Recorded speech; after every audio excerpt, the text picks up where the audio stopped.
everything will be going. Right now we're just sorting out the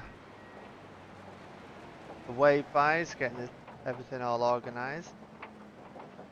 The rain is still coming down. Pit exit is now closed. If you're in the pit lane and you are leaving it, please stay at the blue cone until you are told otherwise.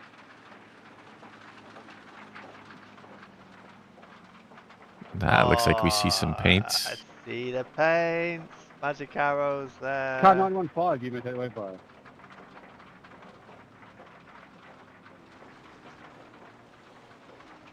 Car 33, you may take the wave by.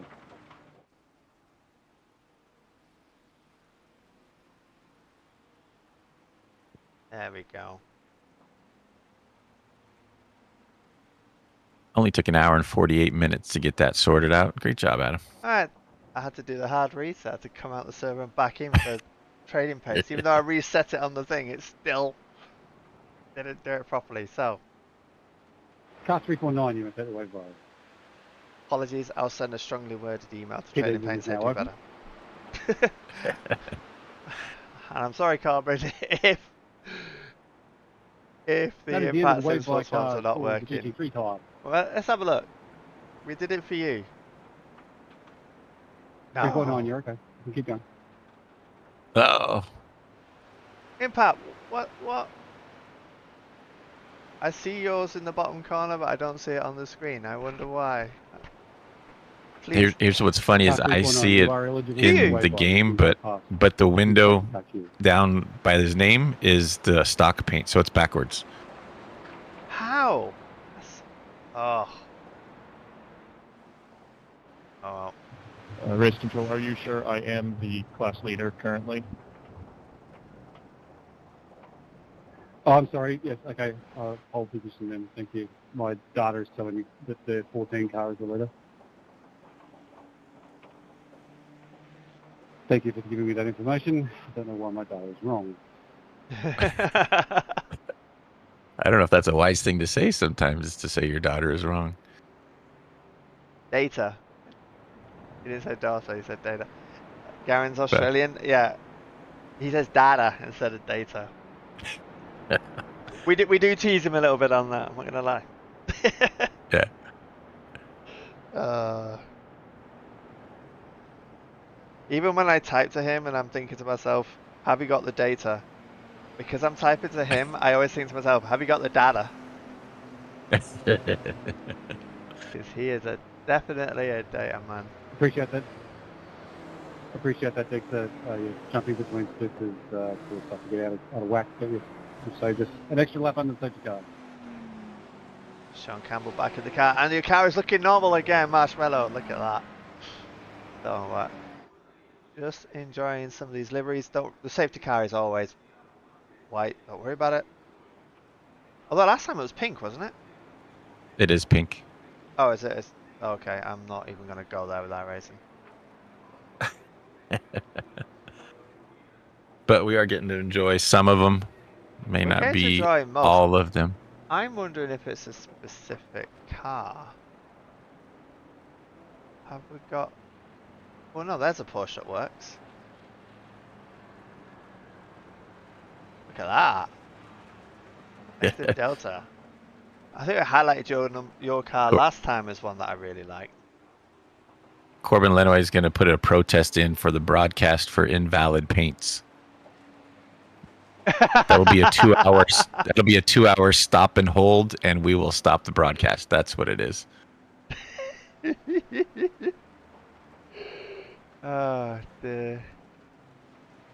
Okay, information to everybody. The safety car is now going to start increasing their speed. We will start the class split shortly. Oh, we're getting some really good stuff in the chat here. Can I IR please get Sidekick is all greater of the than trading paints. GT3 cars to the right of I've the never track. heard of that. GTPs may pass them, but no passing other GTP cars, please. Alright. And Johan, pro tip, uninstall trading paint and replace it by caps. It has an option called TP Better, which does the job as we expect it to be done. I did not know that. Ooh. Yeah, but caps is, you have to pay for caps, don't you? Yes. And I pay enough stuff. I pay for my SDK. I pay for my setups. Oh, how much is caps? I'm gonna have to look. Especially if it does trading paints as trading paints should be done. Oh, yeah.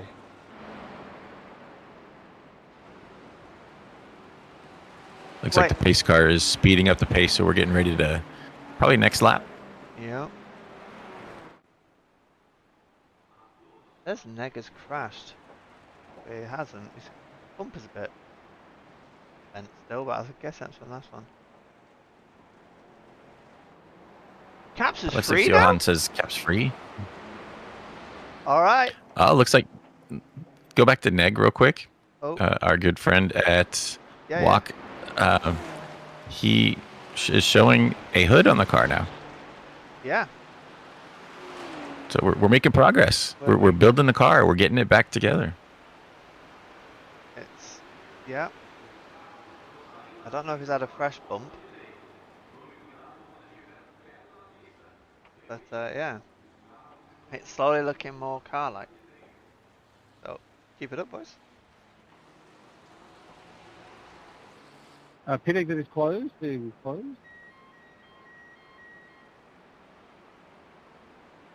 So just looking at the radar map, it looks like we are getting another pretty lengthy cell coming in right now. As you can see, it's 23% raining right now, but another good lengthy cell coming, and should be rain for until around 5:15 race time. So another hour yet. One more lap before resuming. There will be one more full lap before resuming.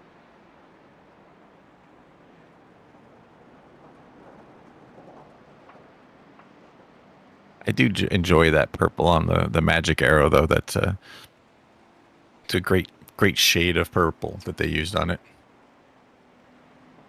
Yeah, that's why that's one of my really wanted to get the paints back because then we could enjoy their livery and the others. Do you know who I've just realised I haven't seen today? And I don't think no. Valka. Mm-hmm. Valka are not here. Yeah. Oh, that's a shame. There's probably a good handful of teams that saw the weather forecast and went, nah, I'm good. I know a few U.S. guys that basically said that. They said, I don't want to be up, into the middle of the night racing in heavy rain. Oh, that's all So, part of the good fun. shout. Yeah. Shout out to many of the European drivers and driving through the night. It's now nearly 5 a.m. here in the UK, and still got a bunch of drivers out there. We got Tom Hallam, we've got Luke Palmer, Daniel Dennison, in this lap. Hayden Young, Ian Tamkin, Neb Smith, and they're just the ones so far that are on track. Alex Smith is still in the car, Thomas Cope, and even our friends in France like Sasha, Alexis, Florian. Staying awake, And driving through the night. I mean, hopefully they don't have much on later on so they can get some sleep. But, whew. It's coming on 10 p.m. here on the west coast of the U.S. So those guys, if they're on the East Coast right now, it's 1 a.m. right now, and we still have 2 hours to go. So they're on the backside of that night shift. Leader, maintain 80 kilometers an hour or 50 miles an hour until you get to the restart zone. So it looks like the pace car is going to be coming in this time. Get back into some racing action. Yeah. Safety car will now pull away from the field to get away for the restart. So around Coffee Corner is when, or onto the pits is where the launch point is, between stations 11 and 12 or 12 and 13. You'll see the marshal post. 12 and 13. Reminder, no overtaking until the start-finish line. So the launch can happen. We are green.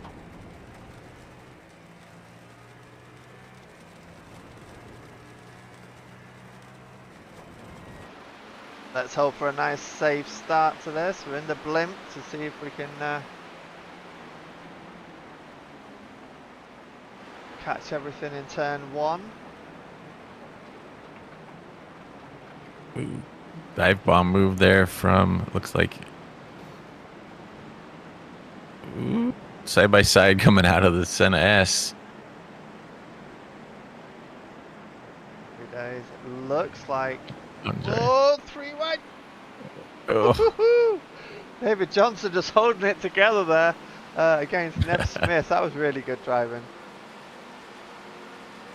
I think turn 1 was done. This is all saying there's been a hit somewhere. P5. Alessandro found himself off track. And now he's got to join in and mix it in with the GT3 field. Not easy. no. And they're all being grouped together, just makes it even tighter to try to get through. Sun is out. As you can see, yeah. And it's just right at that point where you're coming up the crest through that turn that it's going to be right in your face just for a sheer moment.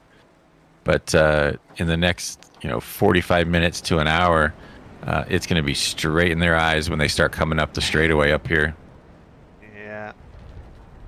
And the tires with the coat, we can see him slipping. He's Ooh. trying to give room as well. That's a lot of lock. Yeah, I mean, he needed it. It was going side by side with Hayden. Being very conscientious of the GT3 driver. Looking at the front here, DPR Racing's Hugh Haycox is leading the way against Tatum. Alessandro City really trying to catch up, but they've got Daniel Dennison in the middle of them, so I think Alessandro will be wanting to get past Daniel to launch a proper challenge. Daniel is back in P22 overall, so he's still got half the GT3 field to lap for position as well. He's got a 2-second gap, so he's already got some paces, Hugh.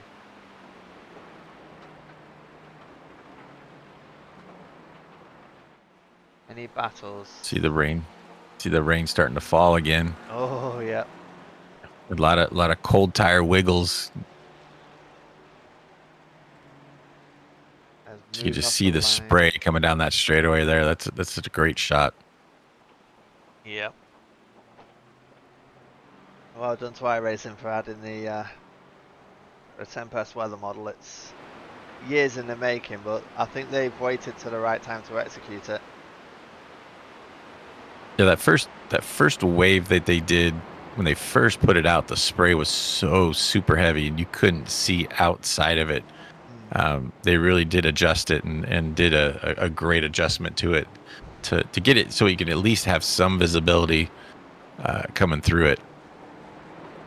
But even the graphics on the water that's standing on the inside curbings, it is a little labor intensive for some of the video cards that some people have, but when you have a decent good video card, it's just sheer magic to be able to look at. Yeah, definitely. Ooh. I remember the first time I put the rain on my old machine, it almost killed it.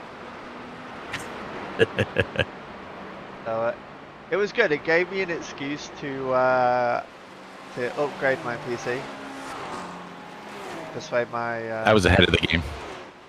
It was great. I think I was about 6 months ahead of the rain to get a new PC.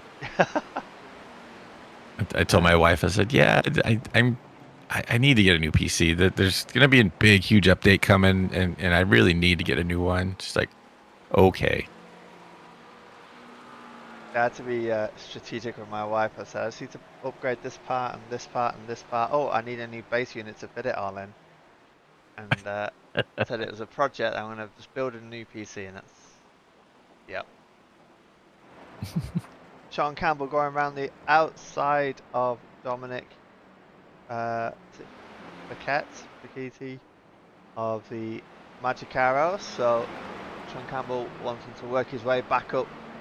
He's in a podium spot now, but he'll be fast on that charge, waiting to get to Tatum and DPR to contend with them again. Bit of history with Tatum, ResTech, and Marshmallow Racing, so that's going to be nail biting, isn't it?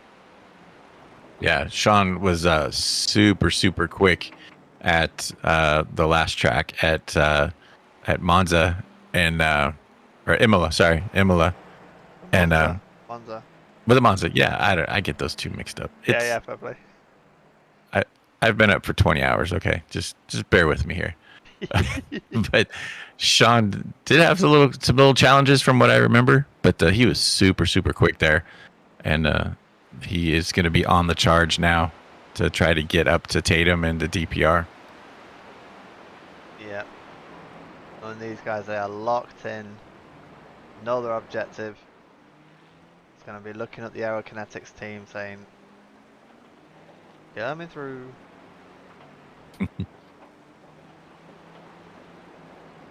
He takes a slightly different line, just making sure he's got the visibility, but also is a better grip just off the line there. He's doing it frequently. I don't know whether it's just to get eyesight or get the line. Yeah, it's definitely better in the braking zones to be offline like that. But as they're closing in, you got 3 cars all running together right now. Just getting those off corner twitches a little bit. Sean doing the right thing here, going on the inside of Daniel to take him over. Man, I saw bad things, but Sean doing what he does best, hard under brake on the inside line, able to keep it under control, and it gets by Alessandro to take over the spot. So Marshmallow racing up into the 2nd spot now, getting by Tatum, good and clean. Really taking advantage of that safety car situation. Having everyone closely packed enables Sean just to go on the attack. The beauty of the safety cars, it resets all the leads, doesn't it? Makes it very tricky for a lead driver. You can't be sitting there hoping to just cruise to the victory.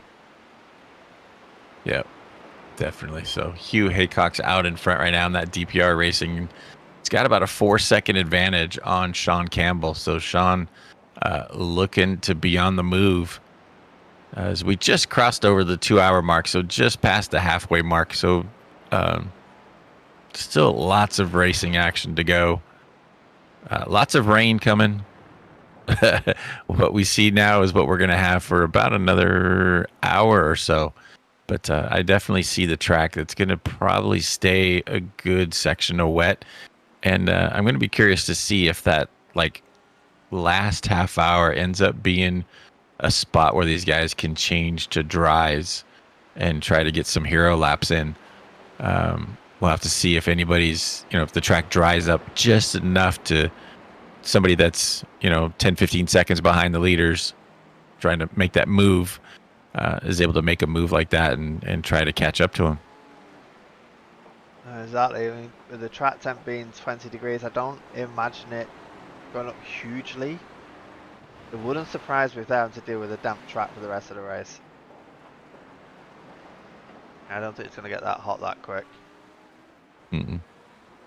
On board with the Impact Simsport Blue, Dexter Castro trying to defend the overall GT3 lead against Delta V.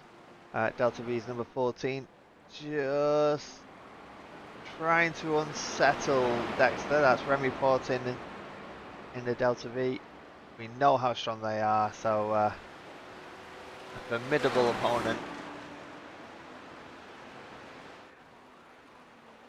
The question is, Remy will be lining this up. Where is he going to make the attack? Because well, neither of the drivers easy overtake either. They're both very accomplished drivers. Remy's still doing. I mean, Remy's up 25 spots from his starting spot. Dexter too. Dexter Castro up 15 spots. Oh, getting way off the track. He's able to king it back down. Remy trying to cut back across to hang on as they come down into that hard braking zone. Oh, that's dangerous. Not giving an inch. Remy making a business decision there and backing out of that. That was a very smart move from Remy. But that was, and they're overall, but they're not in the same division. It might have been a smart move just to kind of let Remy go by, being in a different Oh division. no, they're in the same division. They're both. Are they the same division? They're both Oh, no, I'm GT3 sorry. They drivers. are. Yep. Sorry. Sleep deprivation is kicking in. Oh bless. I mean, kudos to you, mate. Being up for 20 hours is just mental. I tried to get a little bit of sleep before this. I just couldn't sleep because I was too excited. I think I got like 1 or 2 hours when I should have got 4 or 5 hours. I was just too excited for the race. Yeah, you messaged me earlier today while I was at work, and I'm thinking, oh, he's going to go to bed. He's going to get a good night's sleep. And I still have the rest of my day to get through. Well, I had a team meeting, a debrief from Sebring, from the guys I was racing with in that. And then, yeah, I tried to get to bed, but it wasn't happening. It also doesn't help my cat wants to have a say in it. You shouldn't sleep, you should fuss me instead. So great battle right now. Still, Remy just looking all over the place, trying to get by Dexter. I mean, just can't find the spot. What we also got to pay attention to is that Sean has also caught up to Hugh. Ah, yes. So there's 2 fights happening for the overall lead at the minute. You've got these 2, and then you've got these 2. So Sean is just having to deal with a bit of traffic. But yeah, this is really cool stuff. Sean, a good 1.5 seconds faster than Hugh on that last lap, trying and reeling him in. He was about 4 seconds back at one point. Now just less than 1 second back. That's a massive improvement over the last 3 laps or so. Yeah, he has definitely got his he's got his racing boots on. And you definitely need waterproof racing boots here in Brazil. Exactly. Dino, it's always something with the paints, lol. Yep. Yep, sore topic.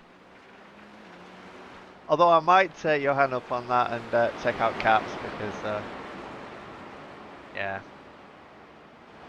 Take a shout. Yeah, it's Corbin, not an issue on our end. Yeah, it's not an issue on Mike's end either. It just seems to be my trading paints. Heaven alone knows why. Right, so poor Alex Smith finds himself right in the middle of these 2 as the overall battle is raging at the same time. And it does look like both sets of leading drivers of the classes are gonna have a fight whilst each other are there, so that's gonna be good fun to watch. Oh no, sorry. Yeah, this is... Hugh's going to have his hands full with Sean right behind him now. Yeah. Dealing with that traffic as well. Whoa. Hard to see in these conditions. Ooh. You keep seeing grass spit up with somebody, sticking a tire off the track like that. You just wait to see something, headlights going the wrong way or something. Oh, the tire screech of being terrified. Great driving.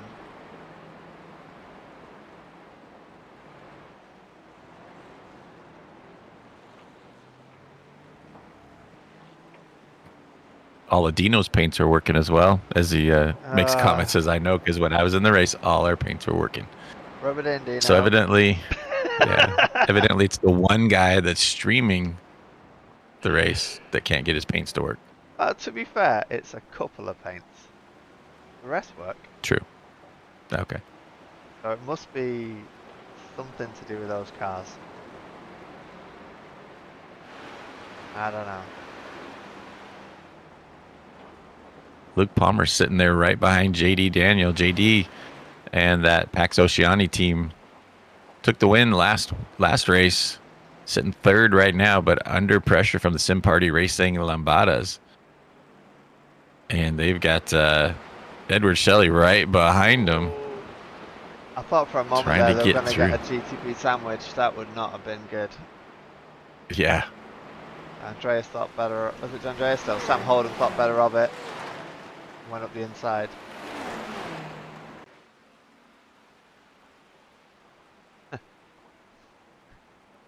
Dino's on the impact team. It's a mystery we will never know. Ooh. Oh no! Ooh. Wow, that was a good save there. That's a great Man. save there by Neb, but how close was that for Sean? That's why I quickly jumped to him because that's incredibly tight. Sean will be looking to take advantage of the fact that there has to be negotiations here with the GT3s.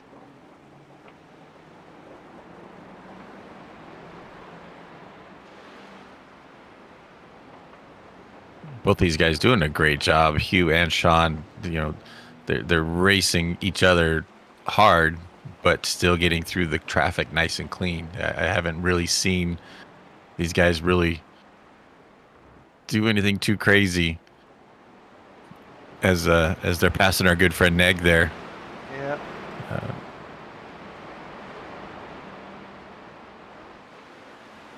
Looks like we got a couple more protests coming through.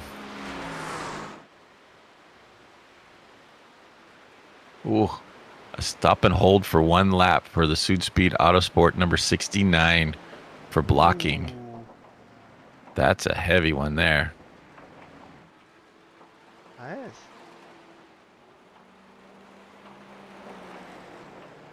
And then we have a drive-through for Tatum, 696 for avoidable contact. So that's probably the lightest one, besides obviously the warning ones. But the drive-through is probably the least amount of penalty there. This is for it's car 69, but car 69 is Tatum Restec. Sure that'll get updated in due course. Car number 27. That's the one that's got the... That's Tatum, right? Yeah, Tatum Restec 696. Car number 27. That one. Yeah, I'm just trying to find SudSpeed.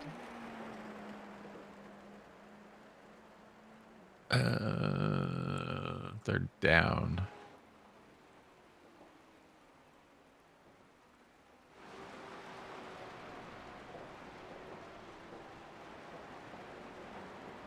So Sean Campbell got the job done on Hugh Haycox. He was just too busy looking at the process at that point, having a look. Wonderful overtake there at Lake's Descent by the looks of it. Nice clean overtake. Now we'll have to see what Sean can do with a clear track ahead of him. Oh wow! As he's look at already that opened gap. up to a 2-second gap. Wow. He's got 18 seconds to the next GT3. That's plenty of time for him to show his speed. A bit of a breather as well in terms of the traffic negotiations.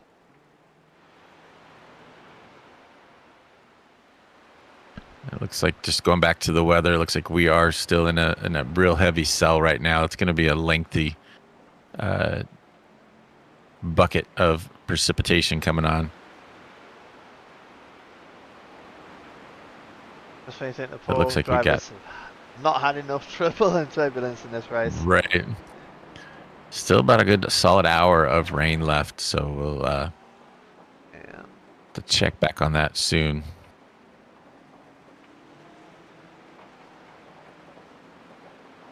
More protests coming in on split 2. No, it's IPM Gold is in split 2 today. Unfortunately, we're not able to secure their spot in top split like they have done in previous races. So, hopefully, fingers crossed, they're doing alright up there.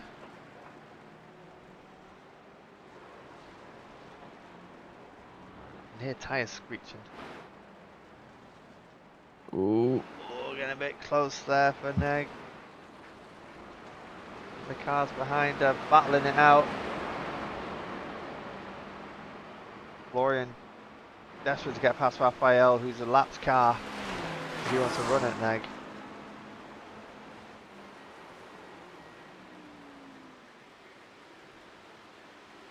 I know I sound cheeky for saying this. I'm used to bits falling off cars as races progress, but for water racing, it's like more parts go on the car as the They race progresses. they grow back on. Yeah. So by the time we cross the start finish line, What Racing Esports will have a brand new car. Yep. But he was going faster when the whole front clip was off of it. Mm-hmm.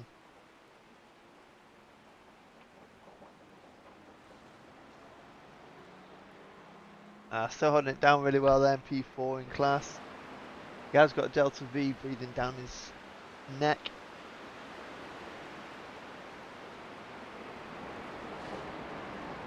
And they are some just shy of 3 seconds off the podium. So still early days, isn't it? We've still got an hour and 40 minutes to go, or 42 minutes to go.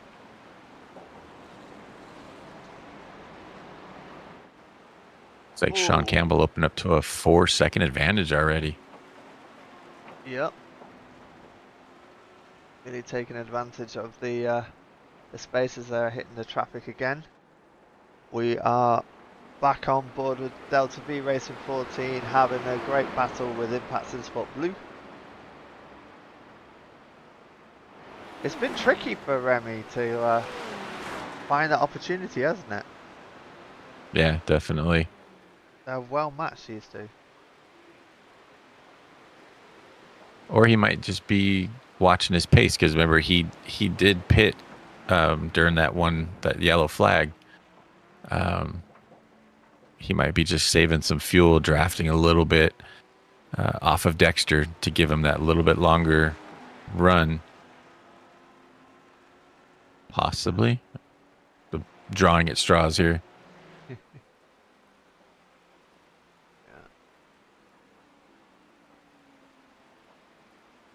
Having a look in the old protesters, an appeal ruling on from Tatum Race Tech number 696.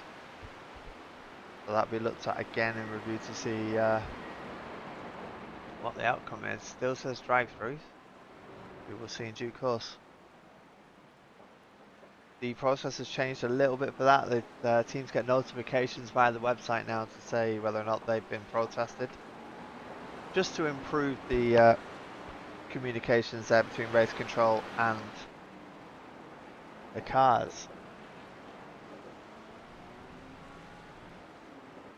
What I like about majors, the MEC, is the openness for feedback.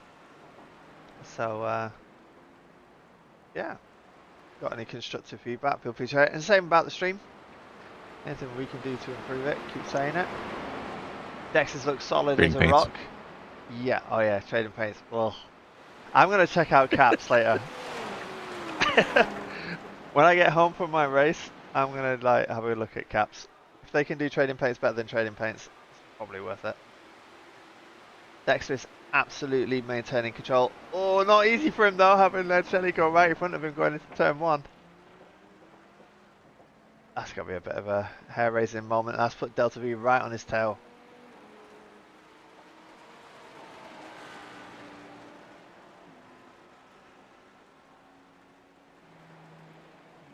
Dino commenting again about the last 45 minutes of the race, the rain will stop. So yeah, that last hour or 45 minutes or so is definitely going to be no rain, but is the track going to be drying off? And we both we don't think it's going to be, because it's still pretty cool. It's only 19 degrees on the track. So that's definitely cooler track temps for a race here in Brazil. And it's going to be getting into that sunset time. Oh, and Remy looking on the inside, and chooses wisely to back out of that one as he makes a lunge down here at the bottom of the hill. So Remy definitely putting the pace, trying to make a move past Dexter here. Great battle. This is kind of our closest battle on the board right now. As you can see, Marshmallow up about full 6 seconds now on DPR. And then Magic Arrow almost 2 minutes ahead of Fusion 211. So quite a big gaps on some of these, but this is our closest battle right now. Almost on the whole board, the entire field. This is probably the closest battle. Yeah, we're not going to count the GTPs working up through the GT3 fields because it's not exactly fair. So ignoring that, this is the closest battle we've got. And we're not being let down by these guys. They're both doing a great job. I think Remy's really trying to get in the mirrors of Dex to try and unsettle him. But like Corbin says, he's solid as a rock. He's not being phased whatsoever by Remy's antics. So it's going to be down to Remy to try and pull something out of the bag here to see how he can get an overtake done. He's been behind him for a while. It's not as though they're looking at fuel saving. So let's see what racecraft they bring. There's definitely a lot of racecraft going on today with all this rain that's been going on. Dex puts it up on the curbing a little bit, has to back up. And Remy able to close back in. So Remy's definitely, he's got the braking zones down a little bit better than Dex, I think. But Dex is able to get the drive off the corners a little bit better. So that's kind of a give and take as they're going through the different sectors. I think that's what's making it hard for Remy. Yeah, he can look up and do the dive, but then at the same time, it's oh, Olympus tries to get through there, well held. Remy having to forfeit a bit of position there, creating a second gap. I think this is the closest battle we got, guys, from Frag Shot. Yes. Well, not anymore. But yeah, I mean, the other battle we got is Florian against Krasimir. That's starting to rage. We'll keep an eye on these two because definitely, I don't think these two are done yet. We've got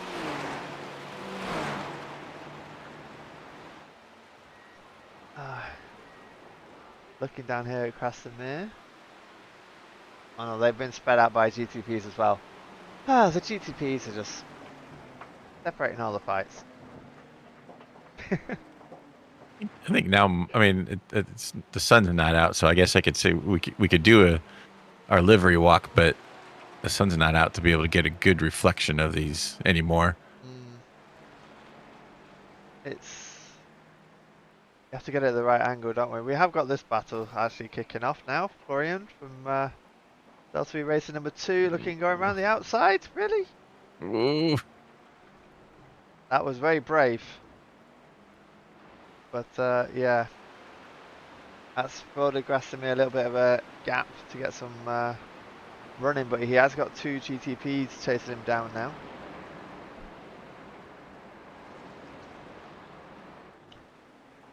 We keep scanning the boards, waiting for battles to commence. Marshmallow Racing getting that 8-second gap over DPR Racing now. But it looks like they just had a difficult lap, losing 2 seconds to DPR. Magic Arrow, minute 56 ahead of Fusion. Looks, yep. Oh, hang on. Alessandro City having a fight with Magic Arrow.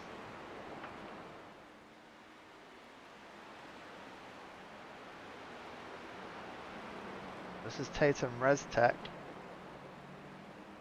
Yeah, different classes. You get elite, get the Tatum in the elite class, and Magic Arrow in the driver class. Yep. They'll be wanting the bragging rights. They'll be wanting to say, oh, There was a car off the track there. Huh.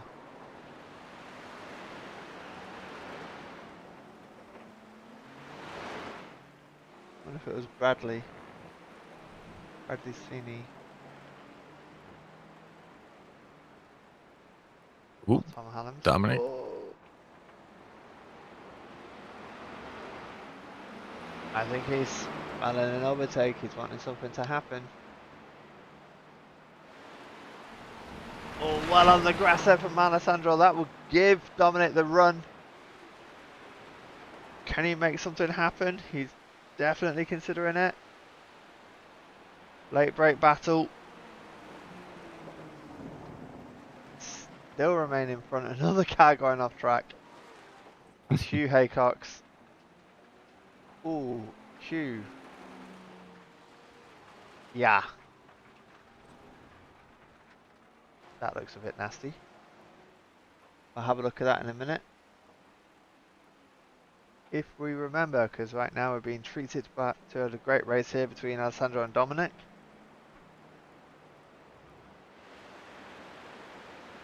Remy has closed back into within a second of Dexter as well. So we'll keep an eye on that relative. But let's see what Magic Arrow have got today, because it's been known that they are feeling feisty at Interlagos. So sounds exciting. Next. Yeah, the GT3s definitely play a good part in these fights, is backing up or separating these guys. We used to seeing the likes of Marshmallow and Tatum and DPR running through the pack. It's great seeing the likes of Magic Arrow doing the same. Get to watch the other GTPs work the magic. But also a shout out to the GT3s because they're making it, you know, making it survivable for them, and they maintain their races. There's another Porsche out of livery, I think.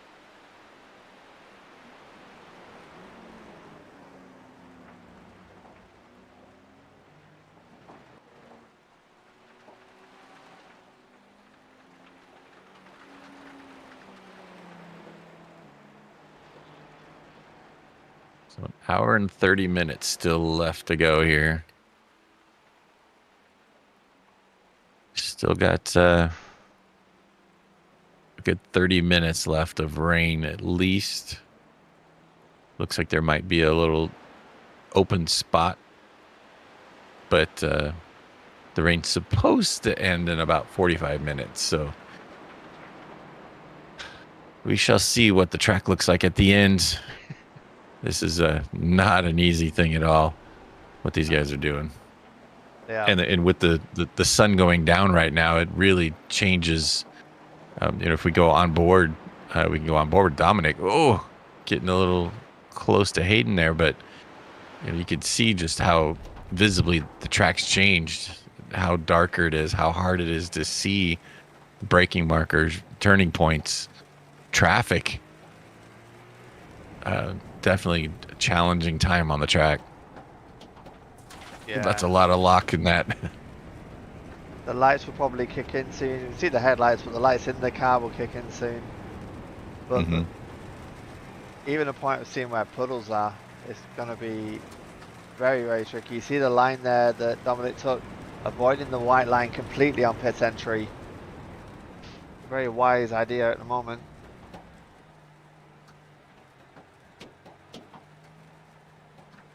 Careful navigating.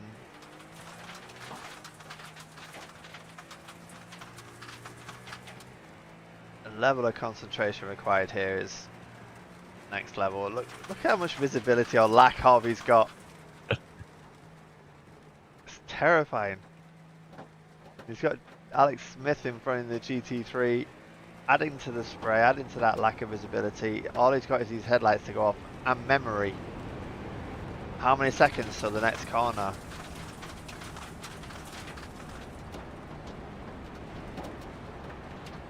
Oof. Oh.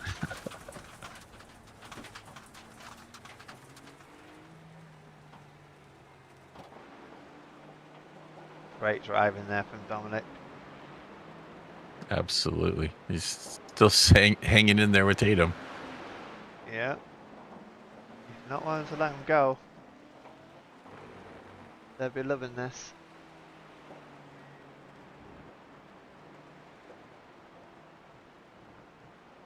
Oh, still Dexter maintaining a 1 second gap to Remy at the front of the GT3 field. Looking up and down the board, the rest are very spread out at the moment, so we'll keep scanning the boards. If you want us to check out a team, let us know the car number and we'll go and take a look, say hello, but I think also it's a good opportunity for a bit of a livery look.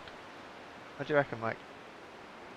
Yeah, let's see if we can get just with the sun going down. It's a little difficult to get a good vision of them, but Sean Campbell on a mission right now. He's got a 30-second advantage on Alessandro. Holy moly, that Look, came out of nowhere. that lap time, 1:38.5 is just absolutely crazy. Tatum car. I recognise that GT3 in front. Mm. The HCS car. Magic Arrow is a lovely one. Safety car, safety car, Oh. safety car. Ah, There goes Pits the remain open. lead. Please no overtaking until you have caught the safety car queue. I do like the Fusion livery. Looks better in the sun. mhm. Yes. So second safety car, I know. tighten the bunch back up. Sean Campbell's gone in the pits. Perfect timing for him. Paris has decided to go in the pits as well. High caliber Autosports.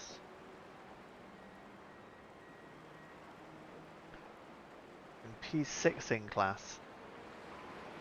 Doing really well. There's Pits remain open. that lovely livery from Not In Vain Racing, the dual livery. I've always loved that when they split the car in half or diagonal or something, just because it looks completely different on one side to the next. Yeah, it's a really nice paint. That's a really nice paint. It is a lovely paint. I put the car on in the Okay. bottom left-hand corner, Safety car, so please exit impact pit can be lane. appreciated. It is a beautiful car. I just find it a shame we're not able to see it for some reason. Car 5, can you please slow and let the safety car back in front of you? Delta V's. Both the Delta V's fighting for podiums again at the front of the pack. Negative Delta with that beautiful livery. Yeah, that's a great choice of colors, great metallic finish to them. Again, Safety car is it at the looks end of so the much back straight better of in the the greater in the sun. Thank you, Sean. Yeah. I think that's fast becoming one of my favourite liveries. Mhm. Sim Party Racing Lambda. I like their livery, the Mhm. triangular pixelation. This is a nice livery, the HTS Racing Blue. Mhm. Yeah, that yellow really stands out in the sunlight. Yeah. Check out Pax Safety Ocean car is just 915. approaching the infield. We will. Please We're approach working the our way safety car down. queue with caution. Oh, there you go. We're actually, you're the next car, John. You're all good. Reminder, no overtaking. We'll wait till we get a nice, Pits remain open. yeah, boys. There you go. It is a lovely livery. If the sun is still there when the rain stops, we'll drop back and have another look. But yeah, I really like the text as well, the logo of Pax Oceani. It Mhm. looks really cool. I'm a fan of that. Ah, yes, the Minecraft car, as I call it, virtual drivers by Go setup. I love that livery. It's cool. Really good. It's always neat having, this one. I mean, the Simparty Echo. That yellow is like just is popping with the way the shade is working right now and the way the Yeah. darkness is. The offset between the flat and the Okay, we'll be metallic starting looks the cool. GT3 wave by process That is a high once quality we get to the livery. back straight. No worries, John.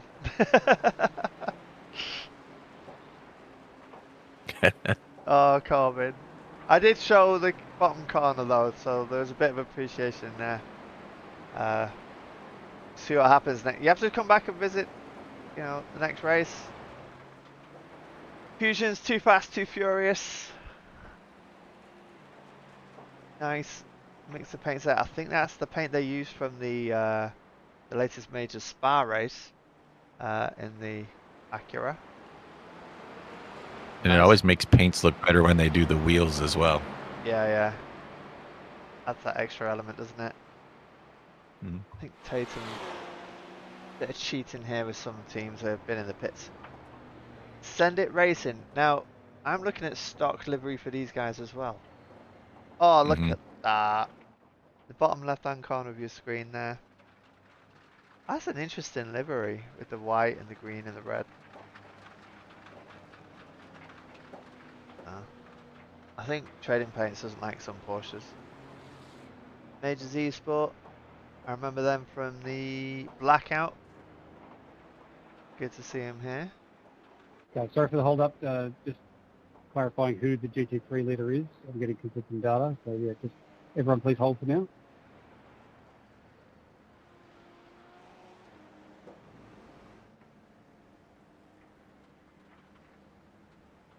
There is Samuel Cromer's there. White livery.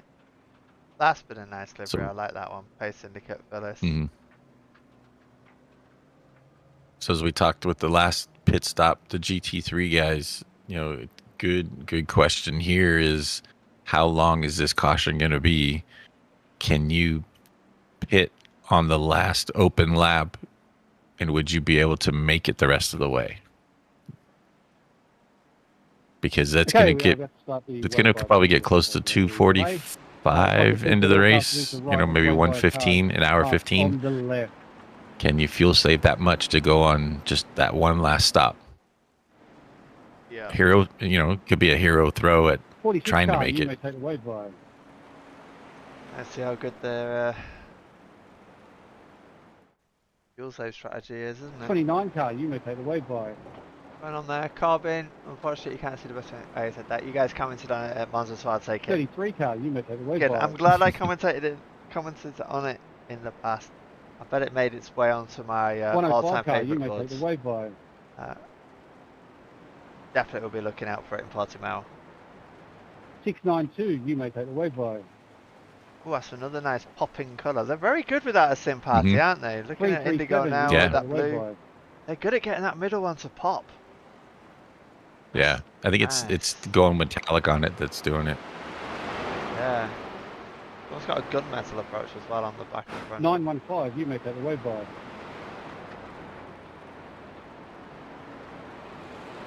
Car 13, you may take the way by. Nice over there. I'm loving that image on the back. Phoenix Sim Racing, Nev Smith. Car I 31, like this you may livery. take the way by. Mm-hmm. That's a nice load of textures.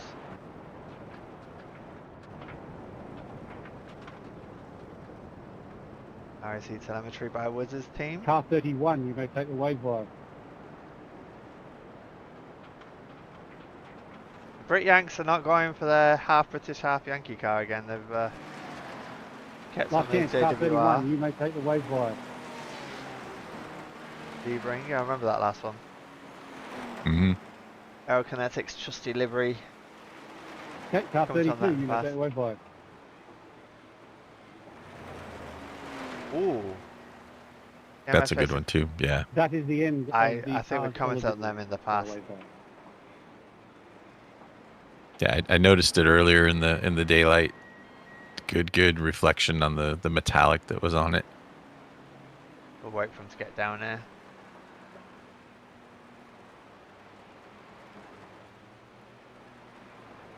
Yeah, that's nice. Very nice. Thank you. Pit exit is currently closed. Contended with negative delta and impact If for you are best currently in the livery. pit lane, please wait at the blue cone until you are told otherwise.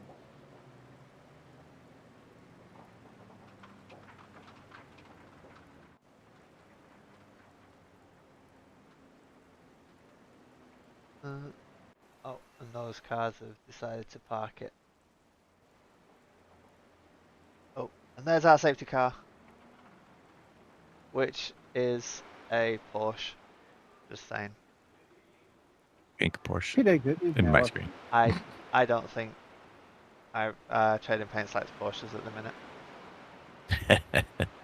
All three cars that failed to load the paints are Porsches. So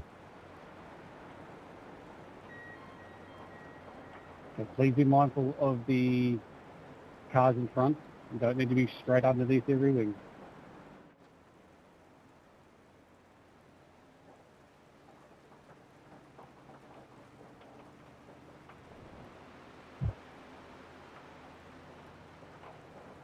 Bunching the field up again, so this could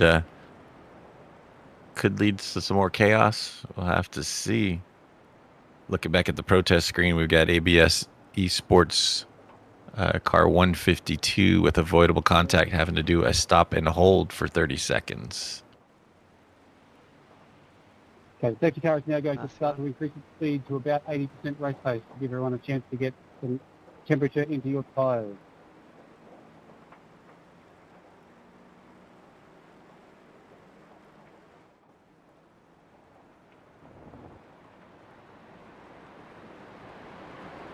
We will now also do the class split. Can I please get all GT3 cars to the right of the track?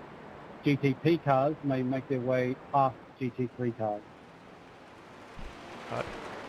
Garen Batten, the organizer and race control director, giving out the instructions. I know it says guest on the radio, that's because it's within his team. But yeah, obviously Garen controlling proceedings, well respected in the majors for his organizations and knowledge. And if you're not listening to his podcast yet, give a listen to his podcast. I was actually on that the other day. That was a great experience. We sat there chatting away with Garen, talking majors and MEC. Nice. Yeah, regularly meets with the drivers to get their takes on things. They messaged me out the blue. I was like, oh, cool. I like listening to the podcast. So if you haven't listened to the Majors podcast yet, be sure to do so. And yeah, like we said before, find them on subscribe here, give the video a like. How many likes have we got on here so far? 7 apparently. Come on everybody. We've got some 30 viewers. Let's get a bunch of likes. I want to see that number go up. I'm going to monitor that now. The like challenge now. We're going to do a like challenge, I think, this race. Let's get some interaction. So, if you haven't liked the video yet, please chuck a like in there. Help us out. Let's help grow the channel. Let's get some likes out there. Yes, we've got one already.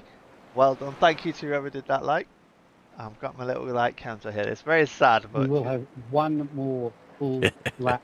but at the behind same safety car. time, There will be one more full lap behind the safety car. it's 10 to 6 in the morning. I'm tired. We've got 32 viewers and 8 likes. It's not acceptable, guys. Go. What target should we set? As a like courtesy of Impact Sim Sport. Thank you, Elliot. We appreciate that. We need to set a like challenge, don't we, Mike? How many likes do you reckon we should try and ask him to do in the next hour and 15 minutes? What's the count out now? We're at 32 viewers at the minute. Can we get 40 likes? I know that means we have to reach out a little bit just to get people to do it. Bit of a challenge. Or should we just go for 30 likes? There's multiple drivers on each car. Each guy, you know, they're not racing the entire time. I can actually see we have 190 drivers currently listed. So I don't think it's too much to ask. No. Should we say 50? No. I think we're pushing our luck there. 40? It is getting a little late. It is getting a little late here on the side of the ocean. Elliot, -1 like because you didn't rave about Impact in Sport and fist gloves. Okay, amazing gloves. Shout out to those guys. 80 kilometers an hour, 50 miles an hour to give everybody a chance to pack back up. So please be aware of the cars in front. Not heard of fist gloves. So Okay, shout out to Fizz Gloves. Whee! Oh, thank you, Elliot. Get the Thank light you. back. Yeah. What is it about? GTP leader, can you please hold 80 kilometers an hour, 50 miles an hour from this point onwards until you get to the restart zone? The safety car will now pull away from the pack to get out of the way for the restart. It'd be amiss of me and wrong of me, Elliot. I'm risking it here to say we can't only. Well, we do a shout out for Fist with their amazing gloves, but also SudSpeed for their amazing gloves as Reminder, no well. passing until the start-finish line. This whole event is sponsored by Getting ready. SudSpeed. Where is Fist Gloves? Are they UK based? In the States? Are they competitors with SudSpeed in Australia? Green, green, green. We are green.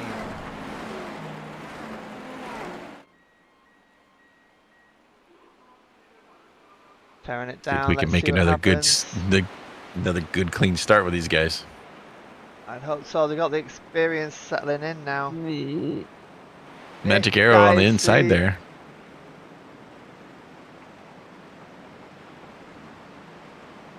So hard to see at the minute. Blimp is pretty pointless. The whole visibility is crazy. Look at this. Just join the cars. Oh, it looks.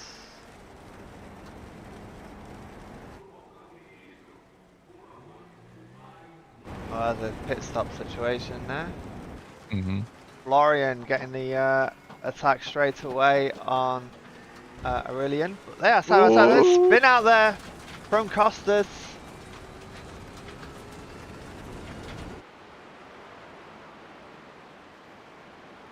And looks like Hayden That was the Young walk been involved racing. as well. Yeah. Oh, trying to find him on the list. Here we go. Oh wow, serious damage there. And what race? A bit of crabbing as well. It's never easy to control, even worse in these conditions. Oh, what happened there from what racing?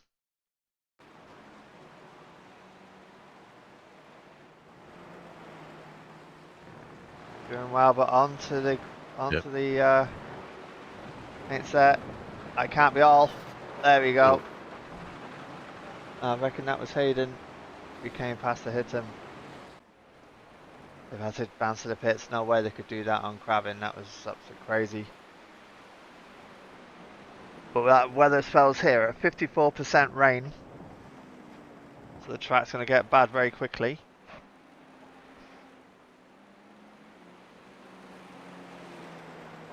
Pack has already been a bit split down in terms of positioning.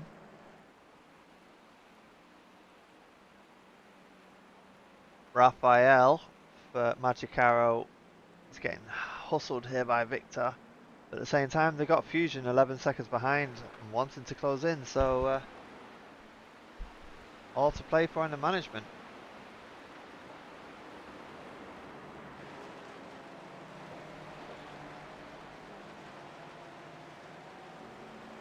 So on board with GT3 Sports leaders, they're having a fight. Luke Palmer and Anthony Demira. With David Johnson close behind as well.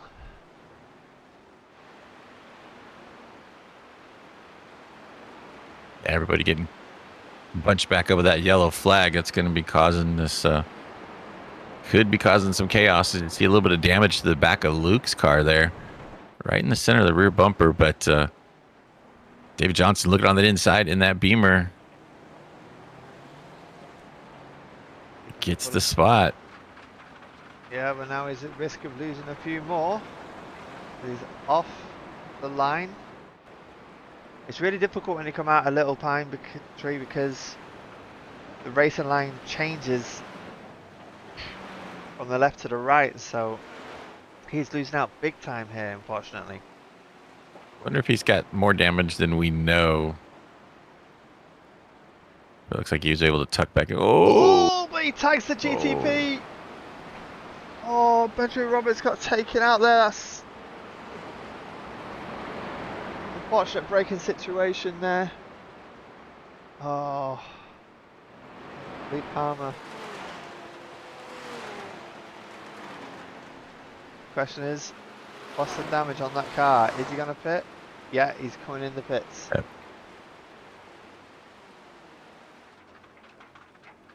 Whew. Yeah, that was a weird situation. He was slower at a point, and then like he just completely missed his braking zone to get into turn 12 there. Yeah. Back up front with Sean Campbell already with a 9-second advantage on Tatum, number 96.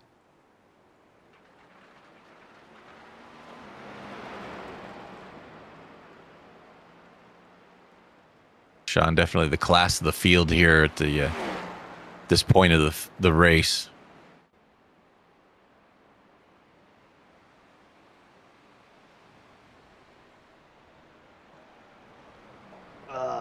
You can see breaking offline there and doing the hard braking offline and then bringing it back to the racing line to get the apex good. Yeah, this is a really good show on how to deal with the rain. It's 2 seconds a lap quicker than everybody else. That's pretty impressive. Pretty impressive? Very impressive. Very impressive. But back in the action here, we've got Whoa. close GT3 action here. David Johnson and JD Daniel locking horns, as well as a bunch of other cars in different areas. Major's Garage crew chief Sean Campbell. That's right. He knows his cars. He knows how to drive it. He's representing.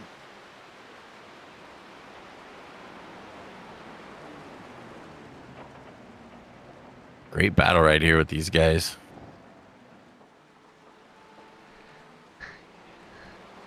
Yeah. You got David Johnson in that car number 6 or car number 105 in the 6th spot right now overall.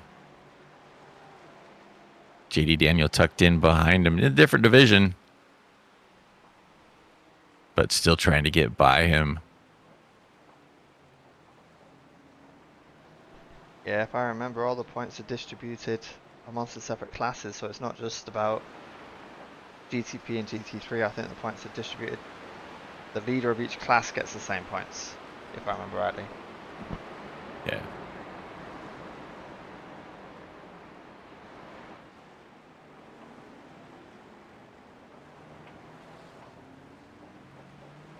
Pretty much the closest battle we got right now. David Johnson.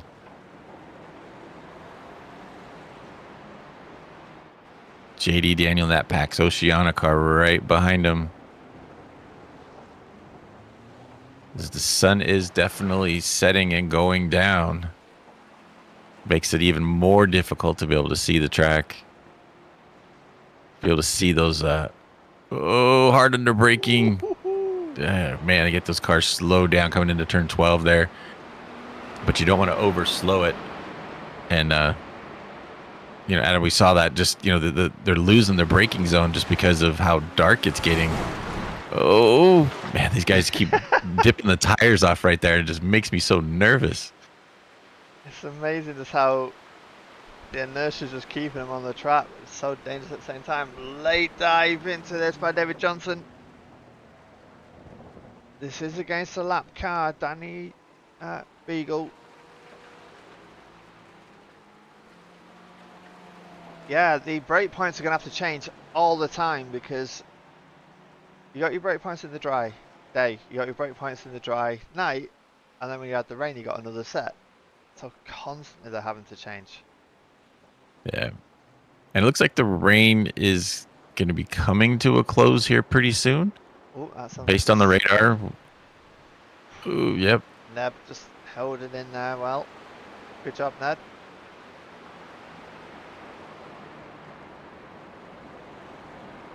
Yeah, I think this is going to be our last wave of rain that's in right now. Ooh, And then when it finishes, that should be it. We've got some protests coming in at the minute. Sim Party Racing Lambda has been protested for avoidable contact. Aerokinetics, car number 6. for a safety car procedure violation. So we'll watch the space on that. ABSC sports number 2. A 1 lap stop and hold for avoidable contacts. I don't know if we mentioned that one before. Yeah, it was under That was under review again. They were appealing it, but it looks like it's sticking. Looks like it.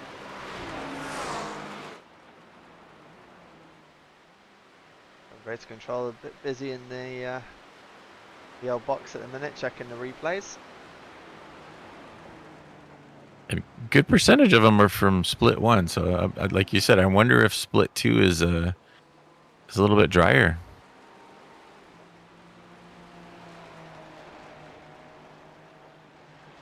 We never know. We'll have to ask people. Yeah. See what's the score. Speaking of what's the score, we're up to 10 likes. Come on, Getting there. we're getting up there. Let's get a few more in there. Who watching this likes the SudSpeed Majors Endurance Championship? If you like it, get that smash hammer out. Get that thumbs up.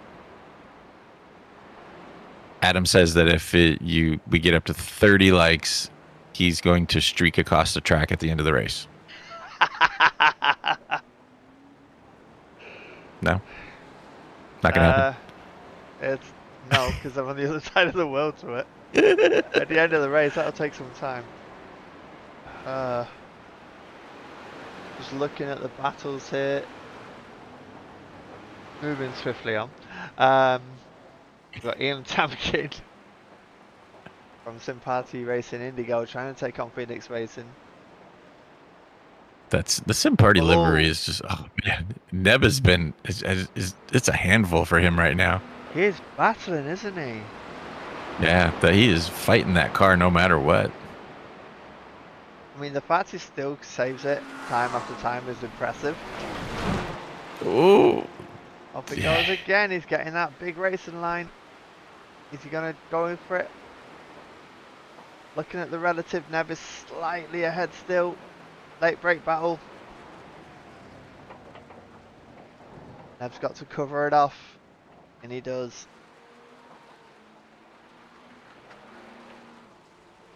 That was good. That was good moves. definitely shout out to the Sim Party painter. I give you props to those. I love those liveries. Definitely.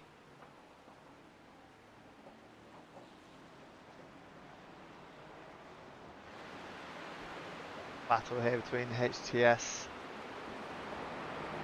and Virtual Drivers by Go Setup is definitely kicking off, isn't it? That's not them, sorry, it's JD Daniel, isn't it? It's Pax Oceani. Yep.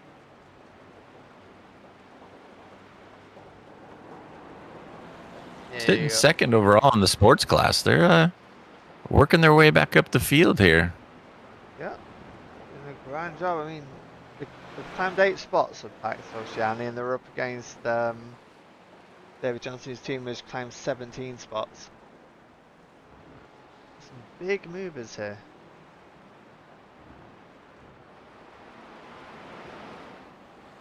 Let's see who the biggest mover is out of this lot. 25 spots.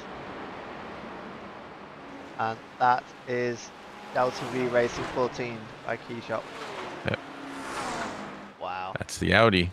Yeah, that's doing pretty good. But one thing that helped them is a lot of these guys that had that early issue, dropping them off. Impacts, putting them in the pits for extended time. Retirements, whatever. But we've got a GT3 car in the top 10 overall right now. That's true. Yeah, Kashmir Vitanov of Negative Delta. Just go and enjoy their livery and their driving. To be top 10 out of 45 overall is brilliant. 1, 2, 3, 4, 5, 6, 7, 8, 9, 10. We're in front of 14 GTPs. And they've climbed 23 spots. That's impressive.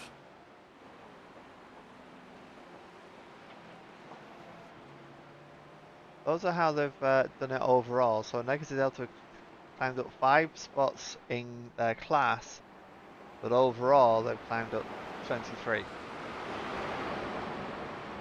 So Almost looks yeah. like the GT3 guys are the grinders. They're the ones that stay out there and just keep on going.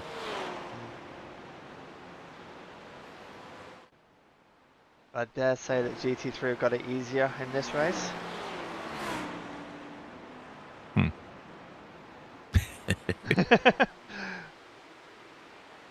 Looks like we're getting a little bit more daylight. Yeah, the rain's gone down to 8%. I'm guessing the clouds is disappearing a little bit. Oh, Team cars are running together. yeah, what do you reckon the team orders are here? Keep it clean or go at each other? Let the faster car through. That Audi's been showing the way. Remy had that thing up front all first half. Yeah. Passed it off to Arlen. See if it's able to bring it up towards the front again. 100%. Mateo is looking Ooh. at coming through.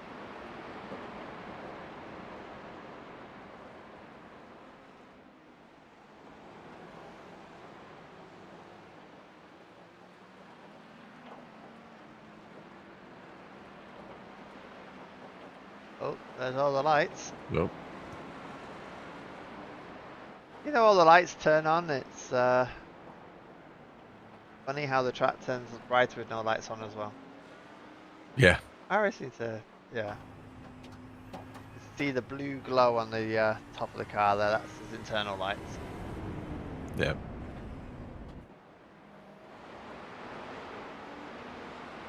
Such a neat haze when you can just see like the driver helmet from outside the car. All you just see is the helmet going. Yeah, exactly.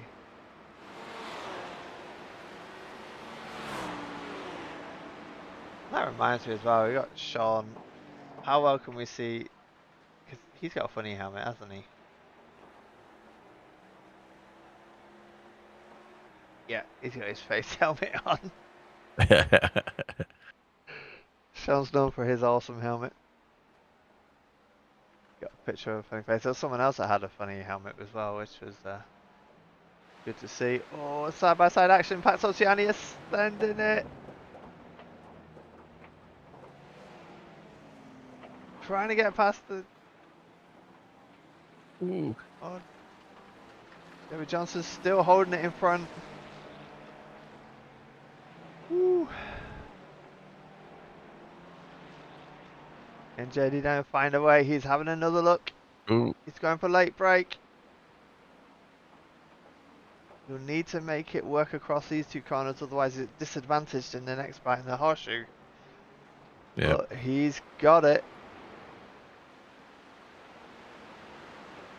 With Magic Arrow coming through as well, it just covers off an attack, counter attack. So Pat Solciani moving up to, we're still in P2 here, but has moved up to P15 overall. So good job, Pat Solciani. Team Alpha. You can see the livery a little bit better now that the sun has or the light has changed. Another cool purple, another neat shade of purple on it. Yep. Nice contrasting with the red as well. The red trim that adds to it. Less than 1 hour to go. We have survived 3 hours, Adam. Yeah, we have.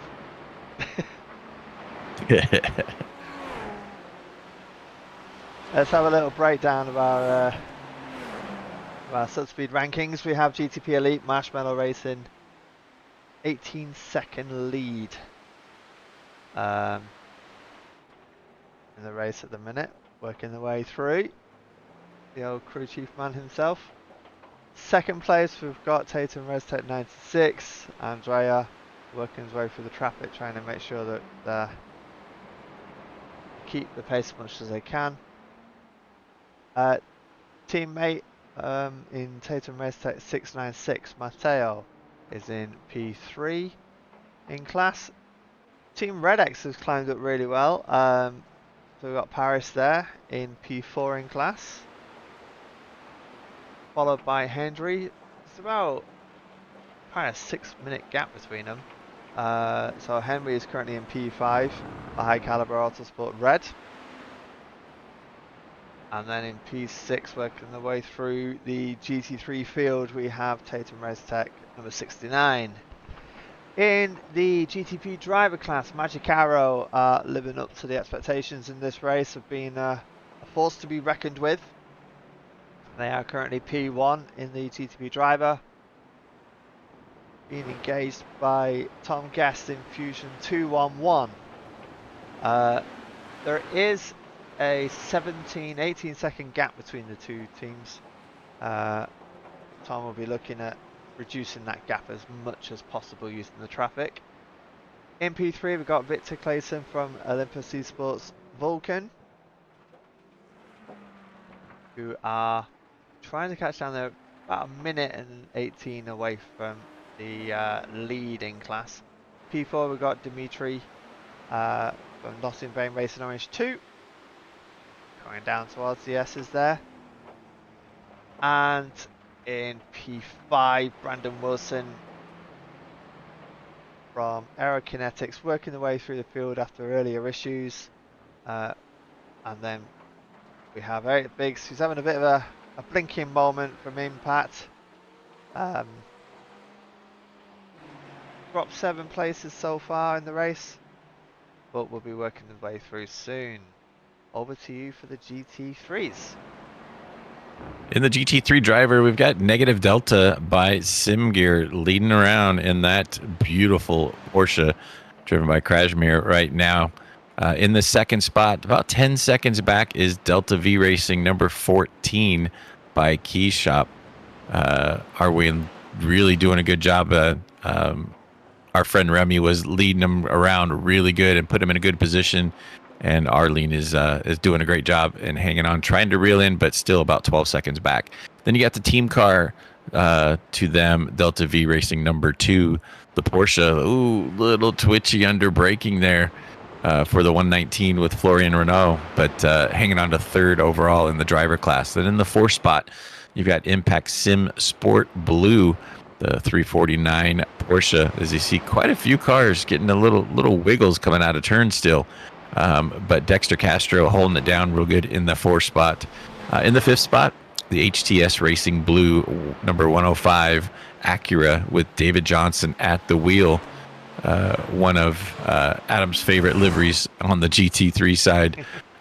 Doing a good job holding it down in that, rounding out the top 5. In the 6th spot in the GT3 driver is Send It Racing, number 46 Porsche with Hayden Young at the wheel right now. In the 7th spot, IPM Blue 692, one of the few McLarens out here. Another great livery under the sunlight. You could really see the geometric shapes on there, making it look sharp. In the 8th spot, our friends in Walk Racing, 3 laps down and out off the track. They had a lot of issues. And then we'll jump up into the sports class. Leading the sports class in GT3 is car number 13, the virtual drivers by Go Setup with Anthony Demira leading around in that BMW. One of the few BMWs in the GT3 class. So actually, I think that is the only BMW in the GT3 class. So doing a good showing. That is the Minecraft paint job, as Adam likes to refer to it. In the 2nd spot is my friends Pax Oceani Team Alpha, JD Daniel doing the 2nd stint. Getting the short straw, evidently doing the night racing in the dark. But just 6 seconds behind your leader. And in the 3rd spot, the 31 car of the Sim Party Racing Echo. Probably one of my favorite liveries, the team liveries, watching the different colors these guys have. Matthew Green at the wheel right now. And in the 4th spot, you got Fusion Too Fast, Too Furious, number 40 Acura, driven by Chris Willwood right now. Doing a good job. Another one that's been just grinding along, sitting in that top 5 spot this whole time, sitting 4th overall in the GT3 sports class. And then rounding out your top 5 in the sports division, Sim Party Racing Lambada, with David at the wheel of the 29 Porsche right now. So about 17 seconds behind the next car up. And then in the 6th spot, DLRFP1 Esports, 1 lap down to these guys. Samuel at the wheel right now of the 337 car. As you see the sun just completely disappear on us, the light of the race is just gone to complete darkness. And then behind that car there is Pace Syndicate Phyllis 042, making his way around about 4 minutes back. So, about 2 laps behind the DLR FP team. Then Sim Party Indigo, 1 lap behind the Phyllis team there, with Ian Temkin at the wheel right now. And then Phoenix Sim Racing sitting in the 9th spot, little ways farther back. And then our boys at the Fusion Brit rank rounding out your top 10 in the GT3 sports class. So everybody kind of getting wound out, kind of getting spread out right now. No super close battles going on inner divisions, but there are some lap cars that are kind of making their way through the field. Yeah, as Benjamin Roberts and William Armani are working their way through the last sections of the GT3 field to be amongst the GTPs in the overall rankings. It's the dynamics are changing again, like you say, with the sun disappearing. So I wonder how many This is where the breakpoints in car would look good. Yeah. Yeah. I think we'll need to switch to the in-car soon. It's a bit like what we had at Blackout. At least we got a little bit of visibility here.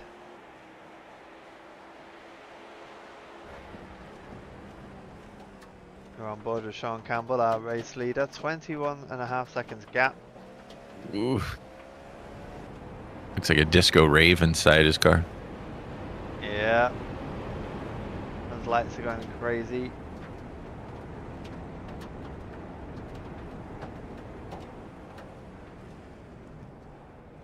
I think in certain cars you can actually control the night light inside the car as well, like change the colour.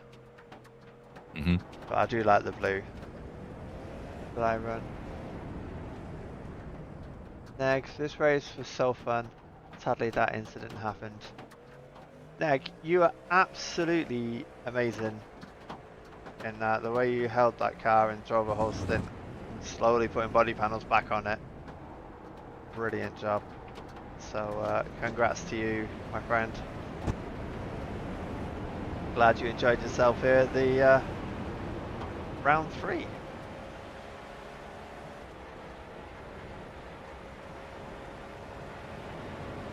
I think I need to buy the track for round 4. I haven't done it myself yet. I got to do the race. So what you're saying is your track drive could be entertaining. Yes. Yeah. I know I referenced that I should get drivers to do it, but I might end up giving away little secrets. Like if I ask Sean to do it, it'll be giving away little secrets. Obviously he's honed in on. Well, at least with me, you know, you're not going to get much apart from this is the corner. This is what not to do. Not that bad. On board with Dexter. He is trying to hunt down P1 Anthony DeMira. This is for overall position, but not class position. But that's where we're looking at making something happen here. Enjoy what little bit of daylight we have left. As Impact Sims Foot Blue are looking to get the move. Considering it into orange. Egg legend, absolutely.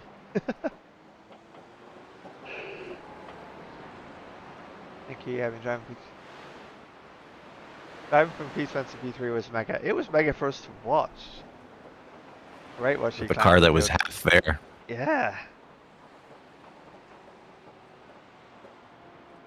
It It was yeah, losing so much body kit, but still putting in the laps.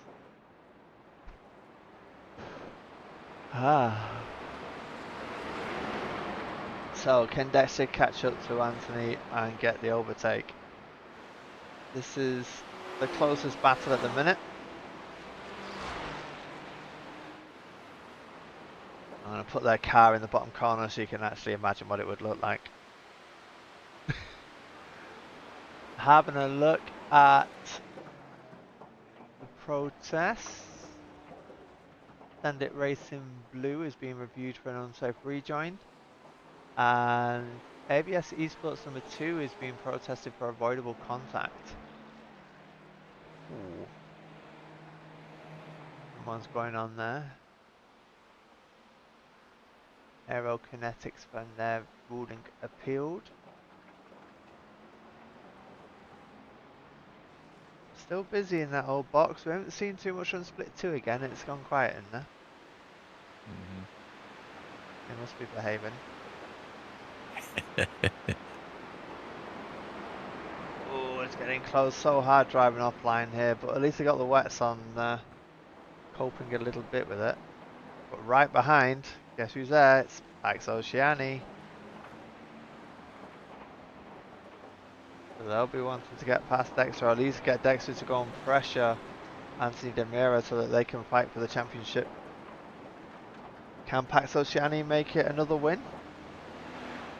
He's closed in 3 seconds here in the last handful of laps, so he is definitely on the move. A good half second quicker than Anthony last time by, so JD at the wheel doing a good job. Amazing job running down this. I'm just realising the difference in lap times from Marshmallow Racing at the top of your screen there. 1:33.8 and the others are doing 34s, 35s. Every lap they're putting a second on. It's yeah. And he's not in clear traffic. You can see on the track map on the upper right, he is actually running with traffic right now. Yep. He's overtaken P8 Alex Crow. And now he's trying to catch up to Eric Biggs. But we're still riding with Dexter and JD. They've been at it for a little while. And something tells me it's not over between these two. And you were saying before, Mike, that they might not need a pit stop. Do you still think that's the case, or do you reckon there'll be a splash and dash? It really depends on when they stopped last. So looking at the pit count, looks like JD has pit 5 times. He might be close to being able to make it. We'd have to look at the true stops on these guys and see where they're at.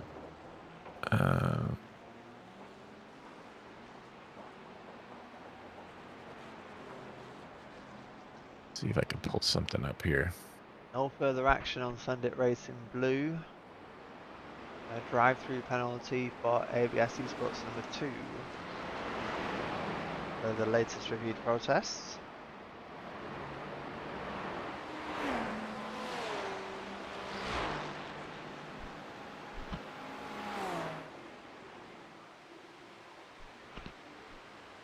Ooh. 40 minutes remaining in this race.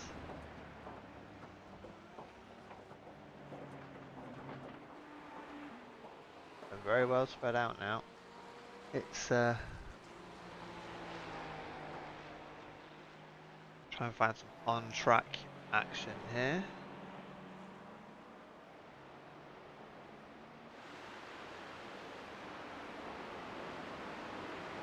We're right on board with Sim Party Racing Lambda. That yellow popping out there. So Florian is looking to get past.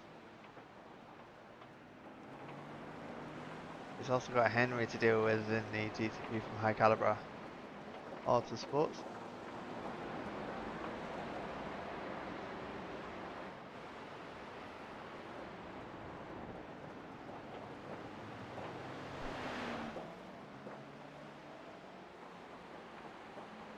not in each other's races, so it'll be interesting to see what happens here. Oh, as Delta V looks up the inside. Bit of a squiggle there from Sympathy. David held it really well.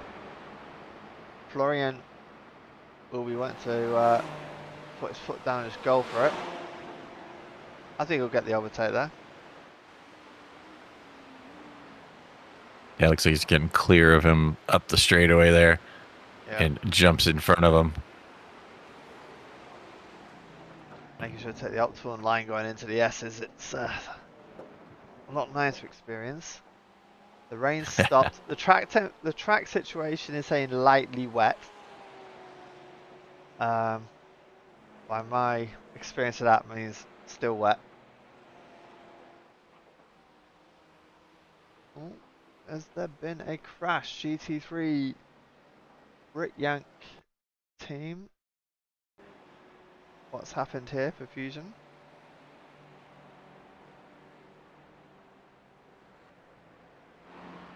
Oh, Missed the breaking point. Missed the breaking point. Ooh. Whew. And good what we like to refer to as Porsche doing Porsche things too. Yep. Absolutely. Absolutely. So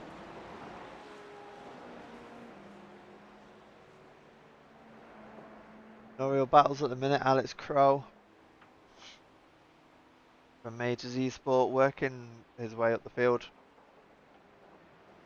Still got 5 GT3s to overtake before he's back amongst the pack in the tower. He's got all of them to overtake. There's a 52-second gap between Alex and the front GT3 driver, so that is Arulian from Delta V Racing number 14. So that'll feel good for Alex once getting back up there and getting back amongst the GTPs. Don't forget to give us a shout in the chat if you want us to check out your car. Give it some attention on the stream, more than happy to do so. Drop a like. We've got 12 likes now, we're trying to get to about 30-40 before the end of the stream. So keep showing the love, everybody.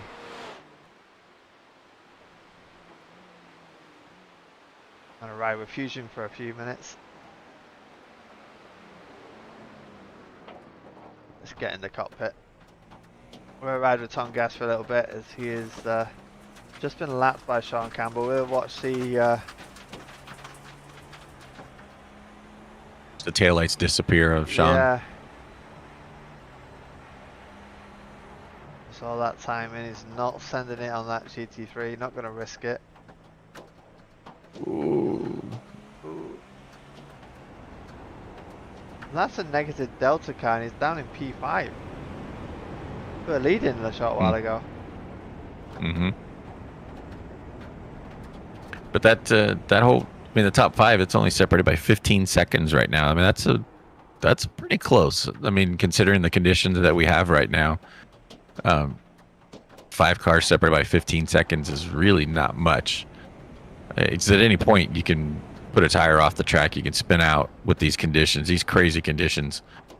We've seen plenty of cars make little simple mistakes here. Still got 34 minutes left to go. We've done 3 hours and 26 minutes of racing.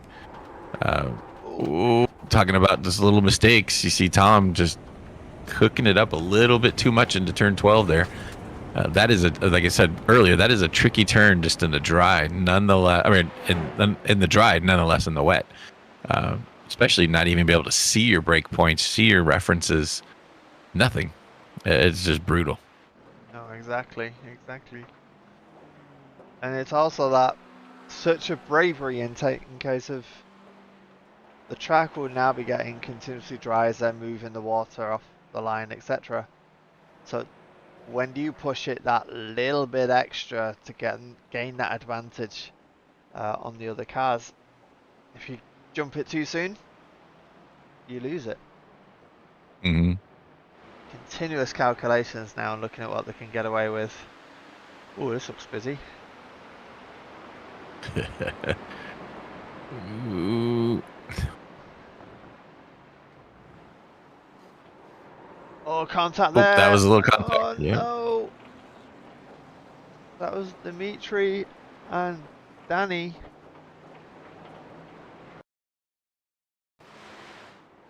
Oh no, that wasn't Danny. Why has that gone to Brandon? It moved up a little. The incident thing moved up the screen a little bit. So here's Danny from IBM Blue. Dimitri's flying up it. Like they turned in on each other. Yeah, it looks like Danny just did not realize that that Dimitri was there and just might have just turned in. It's kind of hard to tell from that angle, but that's the way it looked. That's the way it looks from where we sat.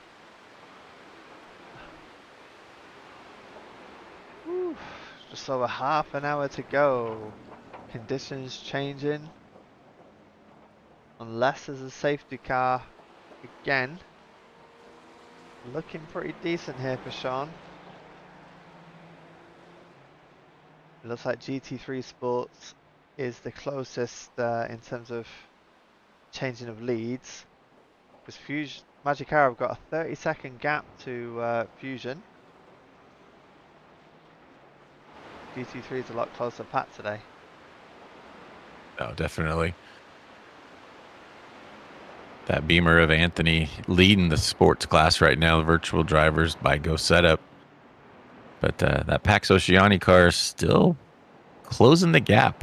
It's just inching his way little by little. 3.5 seconds back with JD at the wheel. He could see the taillights ahead of him, trying to reel him in. He's got that light at the end of the tunnel, trying to get there. Yeah, you can see him just ahead there. That's the objective. Dexter standing in the way though. Ooh, put that tire on. Yeah.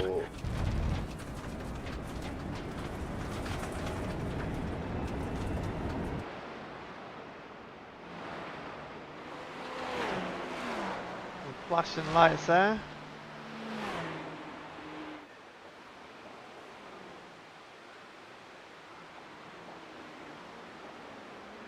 Like a little swarm of GTPs coming in. A few more retired cars in this round than we have in the previous ones, but there's still about 36 cars on track. Oh! Oh, was that our leader? That was our leader. That was our leader.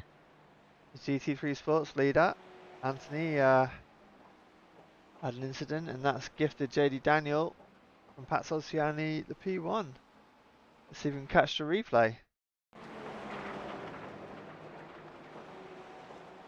Two GTPs on a nudge. Oh, Oh. And bang. Ouch.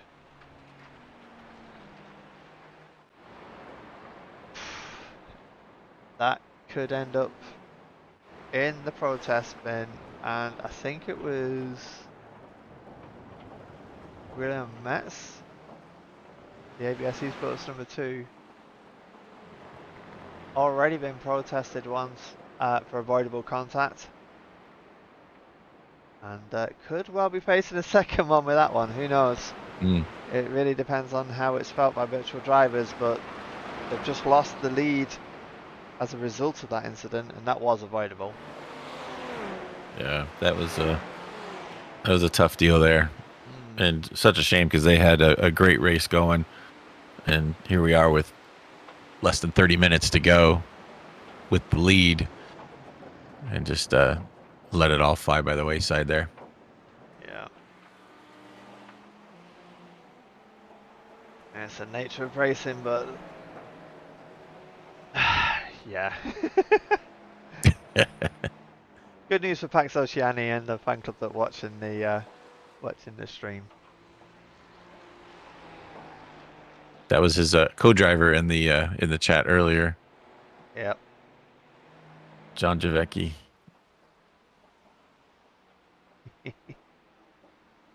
John, if you're still watching this, how do you feel now about getting the lead? Few I think more. that deserves a like now. Yeah, we're working on them today. We are working on them. Got 12 so far. We're not even halfway to our target. Hopefully more will come as people watch the stream. So give you a bit of time. Yeah. Some battles are starting to form. We have the GTP battle just getting started. Benjamin Roberts catching up on William Amani. So that is DPR Racing 979 and Tatum. So this is actually an in-class battle. Benjamin Roberts has already shown his pace today, so he'll be looking at getting past William, but knowing the Italian team, they will not take it lying down. So just under half an hour to hold off the attack here. Looking like... You go ahead. No, I was say that the conditions are just not getting any better. The only saving grace is it's not downpouring anymore. But as you can see with the end car right here, your point of references are just gone, completely gone. It's so hard to see your break points, to see the sunset there over the hill. But yeah, just getting so difficult to go around. But you still see the track still a little on the damp side. It is not quite grooved up yet. Not able to switch over. I don't think anybody's going to be able to switch over to try and kind of do any hero stuff as we're, 25 minutes left in the race. So it's going to be these tires on the rest of the way out, I think. Yeah, I agree. I think it'd be a lot to ask, even though the track information is saying lightly wet. We've still got one extra level before it's classed as dry, I believe. But you see how delicate Williams having to drive, and the other cars will be driving the same way.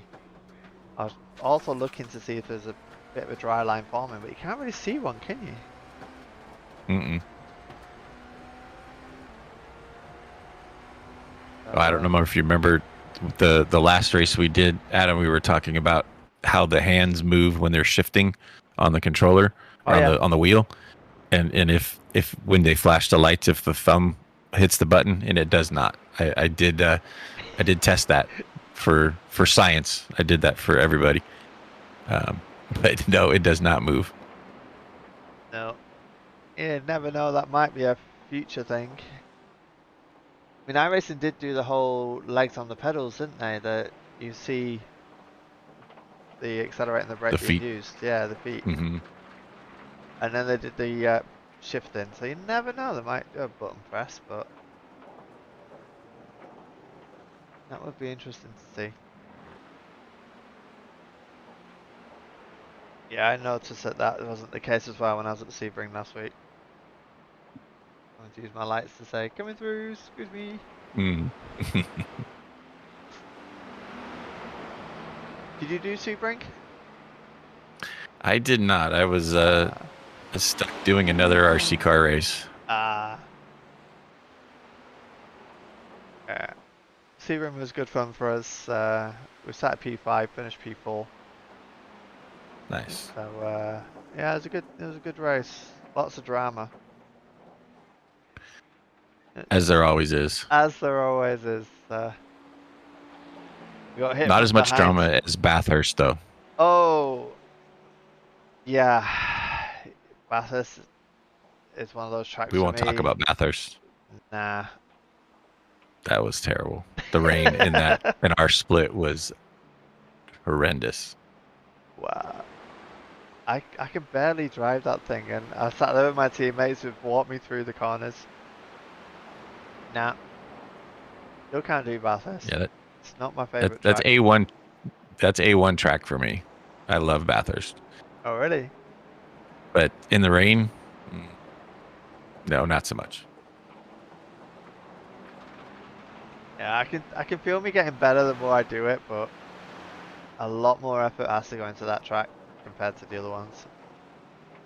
No, 100%. And it's a lot more commitment. You just have to know all the nooks and crannies. You have to know that there's a bump coming out of this turn because you can't go all the way over here. You have to swerve around a little bit as we are going past the great battle that's on the track right now with William and Benjamin going at it right now. It's a good battle with these guys coming down the front straightaway. Got some GT3s in front of them. Going on the inside, William trying to make a dive bomb move. Oh, 3 wide coming in there. Gotta watch it. He's just threaded the needle. Benjamin is determined to stay up to Will. This is, yeah, he's closed right in and the battle's back on.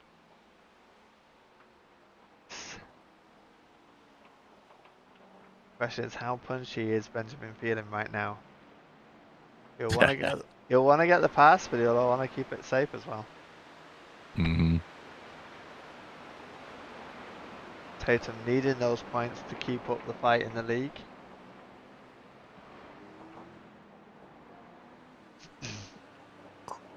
Closing in on 20 minutes left to go. Yeah. Still lots of racing. Still a lot of opportunities to get by, but definitely want to take your opportunities when you have them. If you've got a chance to, pick a lap car in front of them. Ooh, got a little sideways coming out of there. Williams stepping it out. Benjamin getting a good drive. This will be a good opportunity here if you can get a good drive off of 12 and 13 up the front straightaway. Whoa. There it is. Ooh. Got the drive, but he got stuck a little bit on the rear bumper there with the Tatum ResTech car, just preventing that little bit of a switchback. If he was any further over to give Benjamin the clear run, he would have taken it. Or side by side going into the Schumacher S's. Oh, bit of contact. That's caused a little bit of a wiggle for Tatum. He's trying to control it. Strong racing here between these two Titans as they are going down towards Lakes Descent. Going defensive now. Good cover. And use the GT3 to avoid the cutback, but how good a run can Benjamin get?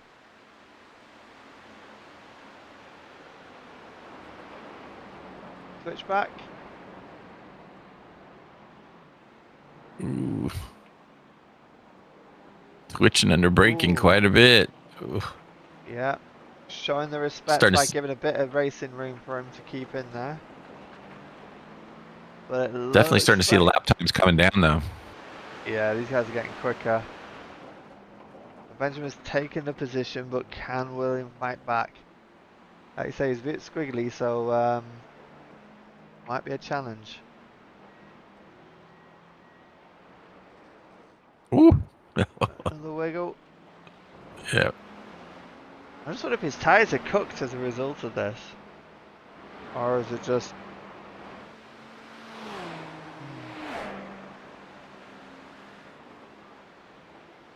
Haha, just for Williams to go in the pits. So Benjamin's going in the pits, so William gets the spot back. Yep. Thought I might see a few cars do a splash and dash. Dexter's in the pits as well.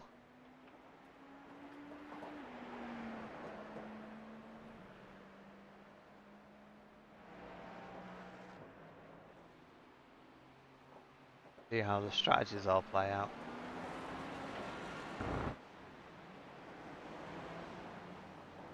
Anthony Demira being... Anthony's closing back in. Not lying down without a fight, folks. Pax Oceania going to have to earn this victory today. The question's going to be regularly now, isn't it? What's the fuel situation for the cars?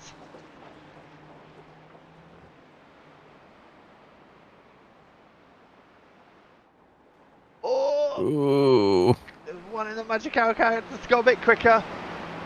A little bit of a push out the corner to help Pax out. Luckily everyone lives, that's the good thing. Doubt there's any damage. Yeah. Yeah, that could have been ugly. Looks like the Beamer jumping in the pits. There might Anthony be, jumping in the pits for his final splash. exactly, it might be a cutback attempt. The question is, does JD have to go in the pits?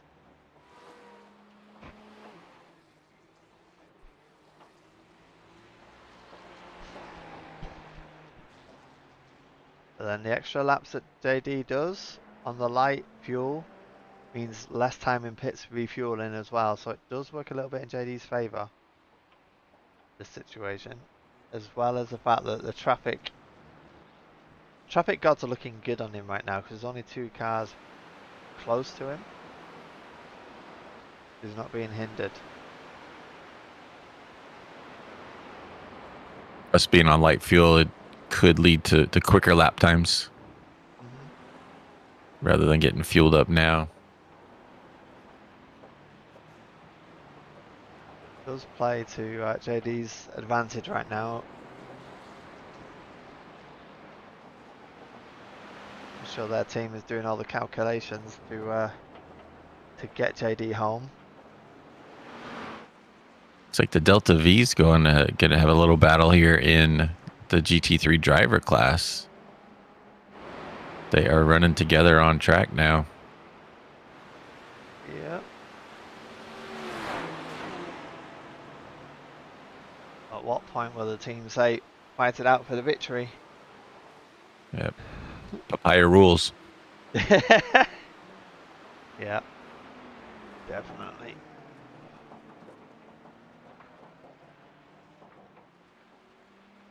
Closing in.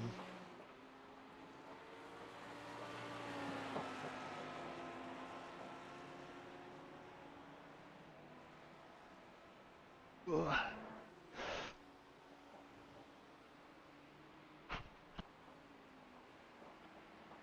Got about 15 minutes still left to go. Track is drying out quite a bit. Curious if anybody is going to make any changes to dries. Trying to wonder if there's any value in it. If you're close, like the was it the GT3 drivers? It's close. It's probably worth the thought. But then, what's the trade-off in terms of the tire change time? Mm-hmm.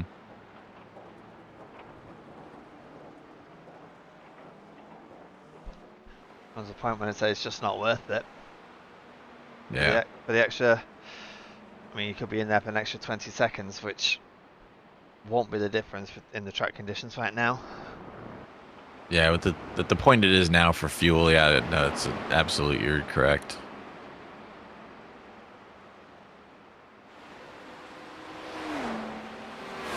But I'm wondering if the 14 car here is really trying to save extra fuel now, trying to make it to the end. I agree. I mean, both of them are on the same pit plan. They're both pitted on lap 83. We're on lap 130 at the minute. To be a bit less. In the terms of lap count for the GT3 is because the lap 130 is based upon what Sean's doing in the lead there. Sean has over a minute's gap. Look at the last lap times for Marshmallow compared to Tatum. 134 versus 141. That's insane.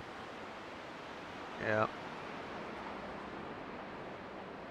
According to our screens here, it looks like quite a few of the front pack are on dries now. Those who have done a pit stop. Not 100% convinced though. Sean's still showing on wets and going faster than everybody else.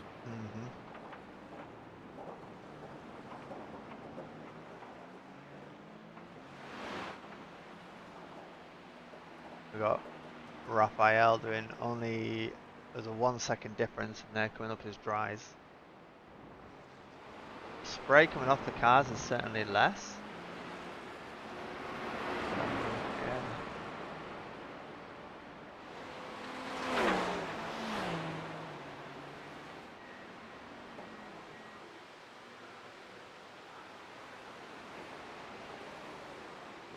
Whew.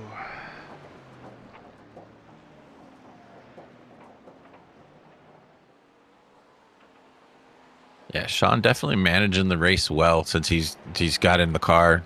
Had a lot of crazy weather conditions, a lot of cautions. Had 2 cautions while he was been in the car. He's Yep. been able to manage his way around and get that almost minute and a half advantage now on that second place car. Yeah, it's been a masterclass from Sean again, and Moritz as well. We can't forget him. Both the Mhm. drivers contributing to the success here. Certainly, certainly been a good show for this team. But again, a fresh stamp on the championship.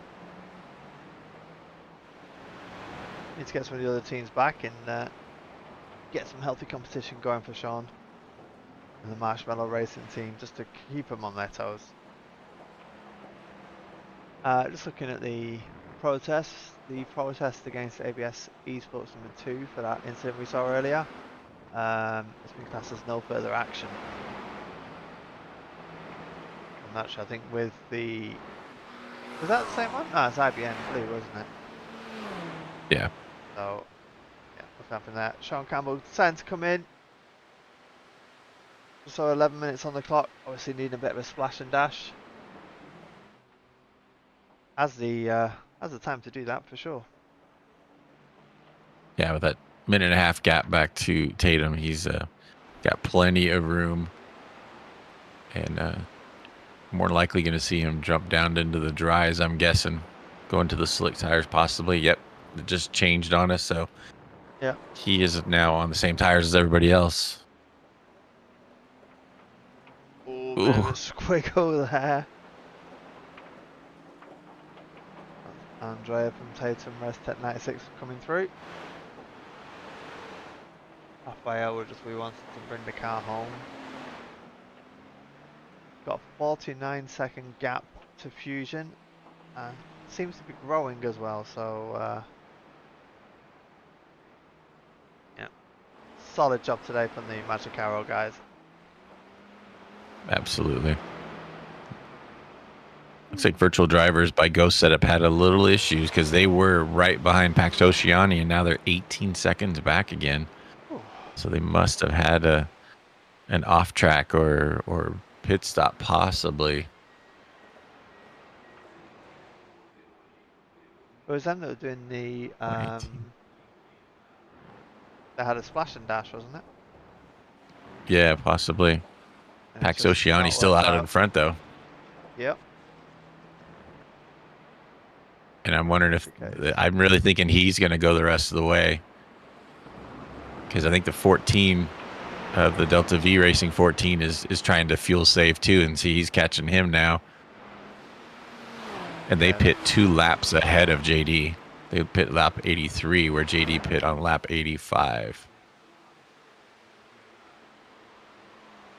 9 minutes to go. Excuse me.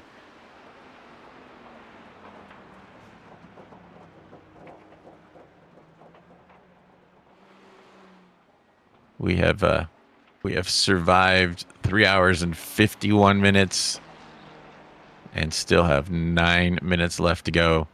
JD Daniel leading the GT3 Sports class, stretching that lead out on virtual drivers to 18 seconds now. Sim Party Racing Echo in the 4th spot. Sim Party Racing Lambada in 4th. Just ahead of JD here on the track is the 2nd place car in the GT3 driver class, the Delta V Racing. Excuse me, that's the now leading GT3 driver. That's the number 14 car. They switched up on us. The number 119 car did come in for a pit. So Florian Renault came in for a pit stop to relinquish that lead. So we'll have to see if the Audi is able to milk the last 8 minutes of the race here with the fuel.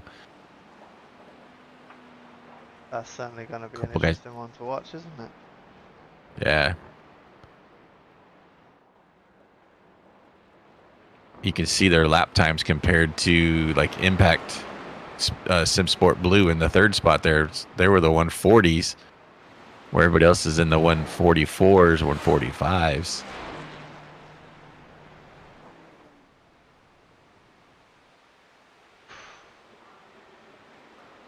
I've seen some great pace from these guys.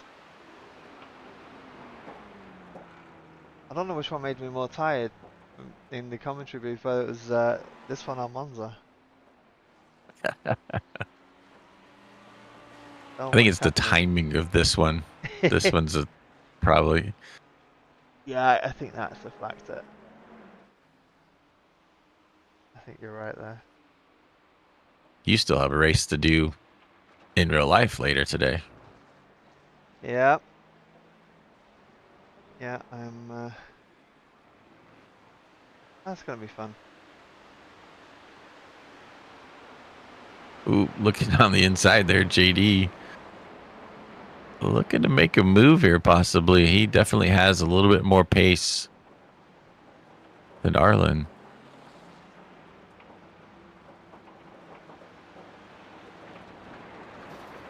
Oh, I hear a bang. That's never a good sound. Nope. Well, sometimes a bit deceptive. It's getting very busy behind them. Ooh. Oh, JD, hang on.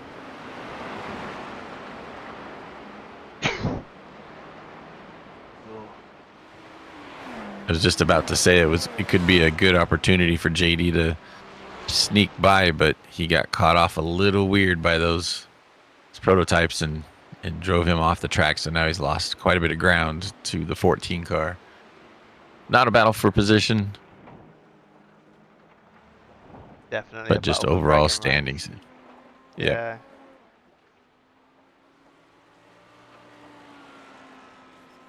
Pax Oceani team did take the win. Oh, major crash. Ooh, who's that? Matteo. What happened there? Have a look, see? Oh, understeer. And no way that braking gonna work. Oh! Oh. That's a murder and a half. Who was that next to him? Was that William and Manny? No.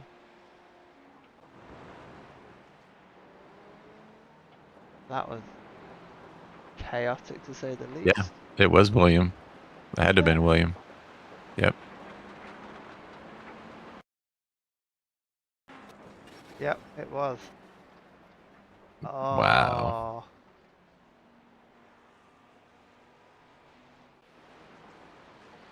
That's crazy.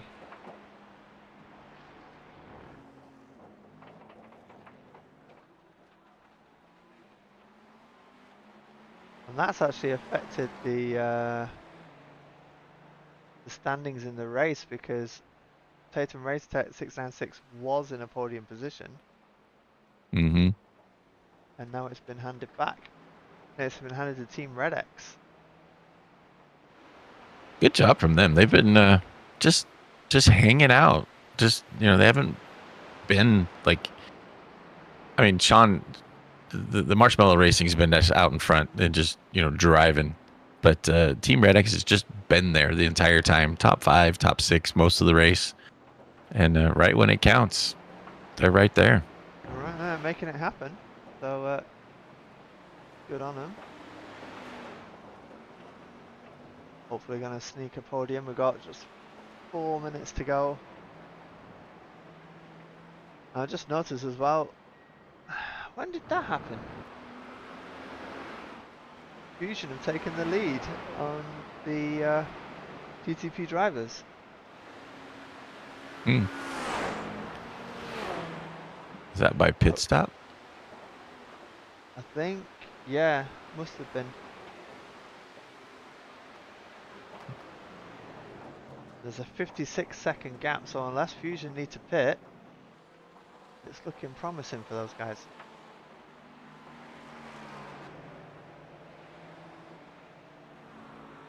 So we'll see. Watch this space.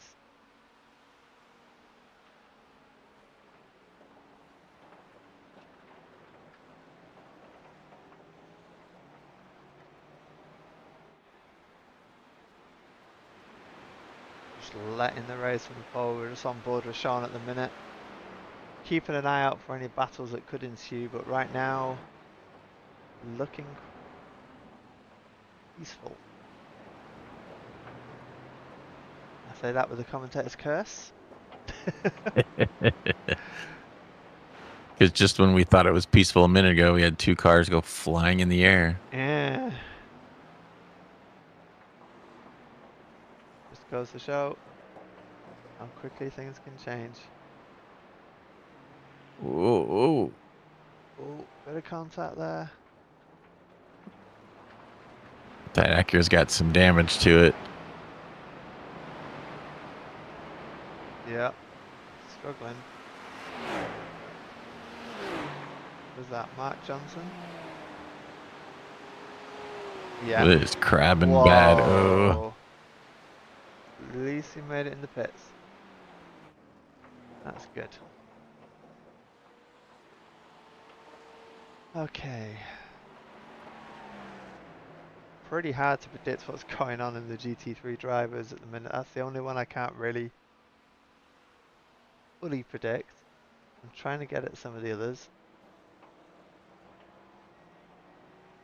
So we've got Delta V at the minute in the lead.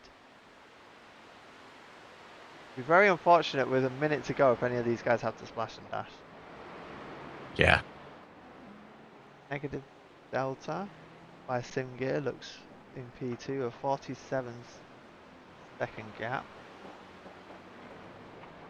And then Delta V Racing number 2. Third spot. Is this Sean's white flag or has he got one more? I'm not sure. Pretty close. I think this will be his white flag here. I think so.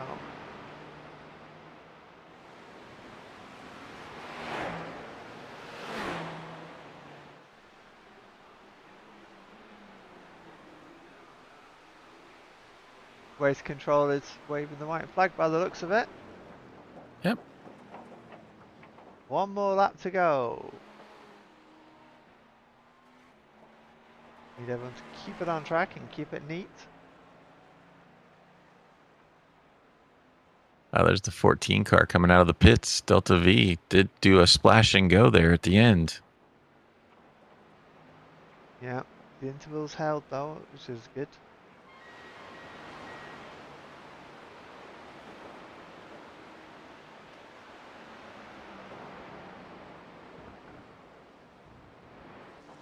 Supposed to be racing.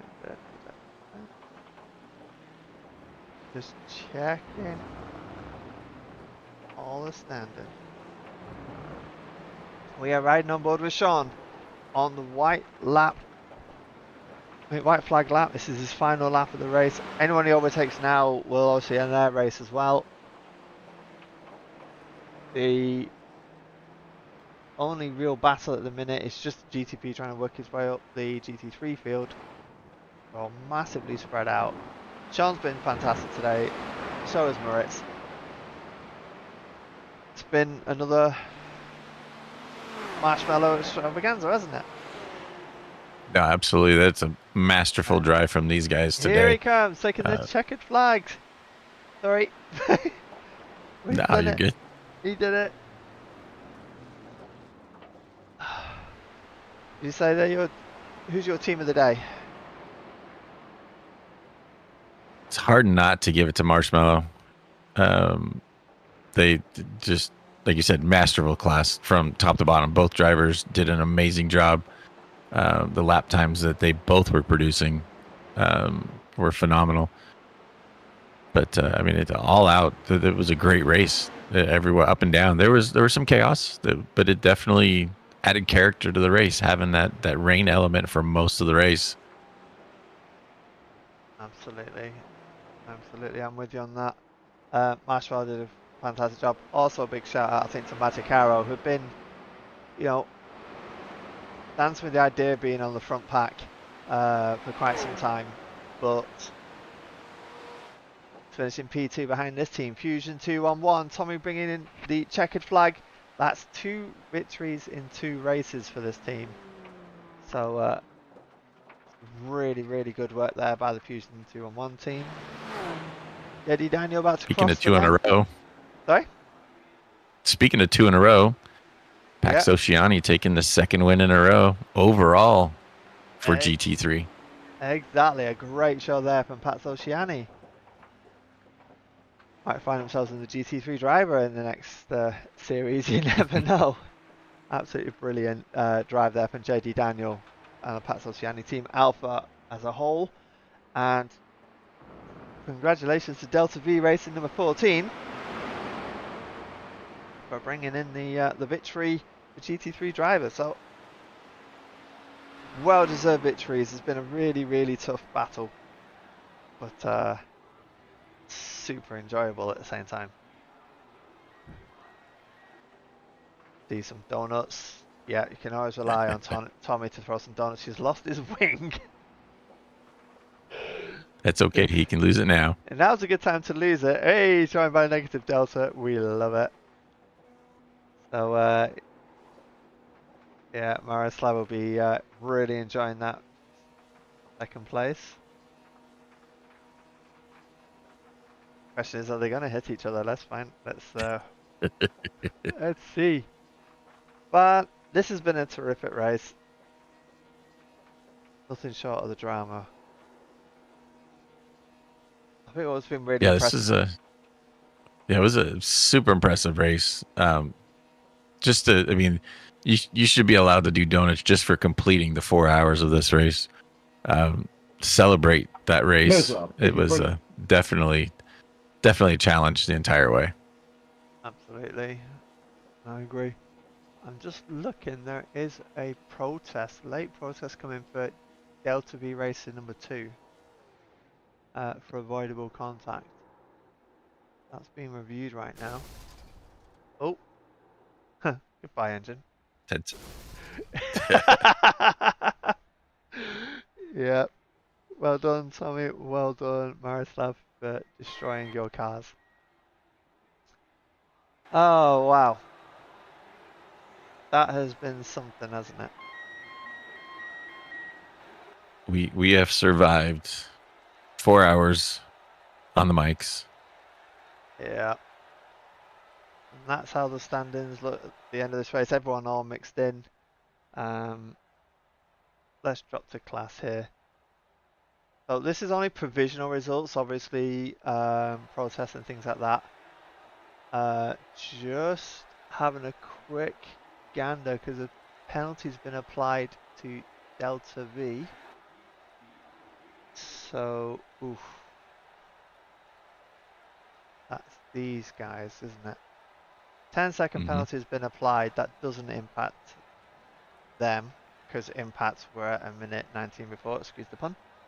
So yeah, these are provisional results. So things can change, but we're just going to run through how it appeared on the track today. So GTP Elite Marshmallow Racing took the W. Tatum Restec, number 96, got 2nd place. And rounding out the podium was Team Red X Simsport 915 in 3rd place. 4th place is Tatum Restec 696. And 5th place High Caliber Autosports Red. Well done for those guys getting into the top 5. I'm just laughing at the fact that some of the teams are already dying to get into the interview booth. I love it. So, top 5 of the GTP drivers.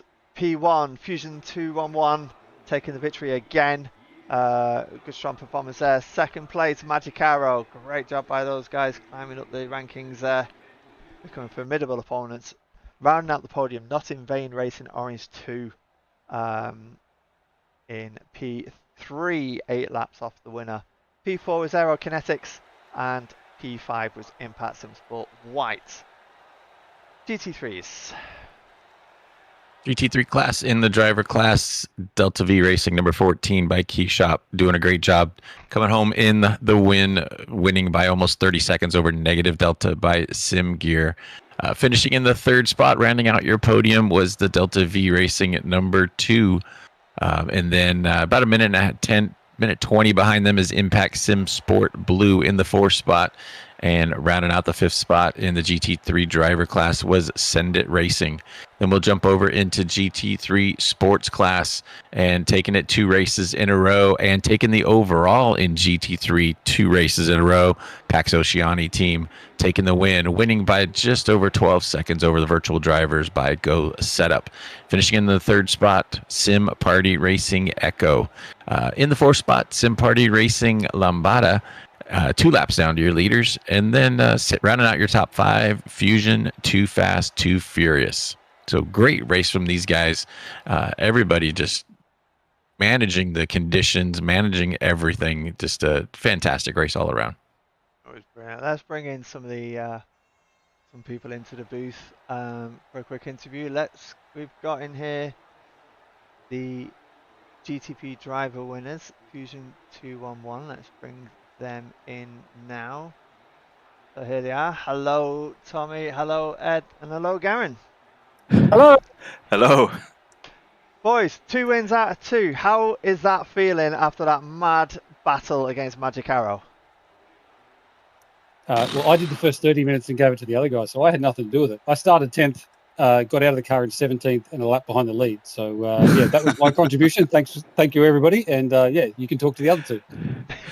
Yeah, that was just mad. That was like the race that literally threw everything at you, and the best thing you could do, or like the biggest risk, was losing focus. So, yeah, I mean, props to Tommy at the end there, keeping it. That we made some big decisions that I think paid off, especially with staying on the wets at the end. As a lot of people seem to struggle with the crossover, but man, just the like every lap was different in terms of the rain, so you had to just be on it, like from start to end. Absolutely bonkers. We were saying earlier about the continuous changing in conditions and how hard that must have been. I mean, did that ever feel like there was any let up, any moment to relax, or was it constantly just 4 hours of craziness like we were thinking? It was enough. It stayed the same enough to trick you into being confident, and then it would come back again. So that was the danger, right? That might have been Ed's perspective. However, look, our strategy this week was, I did a lot of practice in the dry, and the other 2 guys did a lot of practice in the wet. And so the idea was, I'll run the dry stint at the beginning after we saw what the weather pattern was going to be, and then I'll get out when it gets wet, and the other 2 can take it in the wet. Of course, it starts raining 3 laps in, and I'm just like, well, I haven't done my minimum driver time yet, so I guess I'm doing some wet laps. And, yeah, that didn't exactly go to plan, and I was stupid slow. So, yeah, in terms of let up, I was sweating bullets, baby. I bet. Tommy, what's going through your head? When one moment Magic Arrow was just in front, and then all of a sudden, bam, you guys were in P1. We saw the donuts before. I bet that felt good. Mate, we got to the white flag, the lap before the white flag, and I'm shouting at Ed. My relative says P3, and the 2 boys rely on their overlays. And they were like, no, that's wrong. Just carry on. I thought, I'm thinking to myself, no. If anything's ever wrong, it's always the overlay stuff. It's never the iRacing relative. So I just held it together for the last 2 laps. I knew we were in P3. I was just trying to keep it calm. I didn't realise that meant P1 in the class at all, because I don't really keep an eye on the team names. But that was mad, absolutely mad, and trying to squeak it round for the last 7 laps, or 5 laps, sorry, on used wets, because we did not want to give up that time. And we didn't want to give up the tyre grip either, because people were going on to dries. They were obviously quicker, but they weren't warm enough. So that was a conversation we were having in the booth about, was it worth making the switch in the last minutes? No, definitely not. That helped us coming out. Even though it was a little bit squirrely, we had the warmth. It was good. We drove drove past 3 or 4 laps longer, and putting the sticks on, and then going through that process to get them warm enough, and then pushing on. It would have been worth it. But yeah, going through that warm up phase you lose so much time that it just wasn't worth it with how much time was left. Exactly, mate. Exactly. Be on the right boots at the right time, isn't that right, Barry? Hang on, I've got a button here somewhere. Yeah, I know the soundboard. He's just like muting it. It was good. It was a good crack. I thought Ed had killed us though when we had to use the fast repair. I did try. Yeah, I did try. You really When did that happen? I didn't say that. Oh, Ed murdered that's us. probably for the best. Yeah, I convinced him to drive back to the pits instead of towing, and it saved us 3 minutes.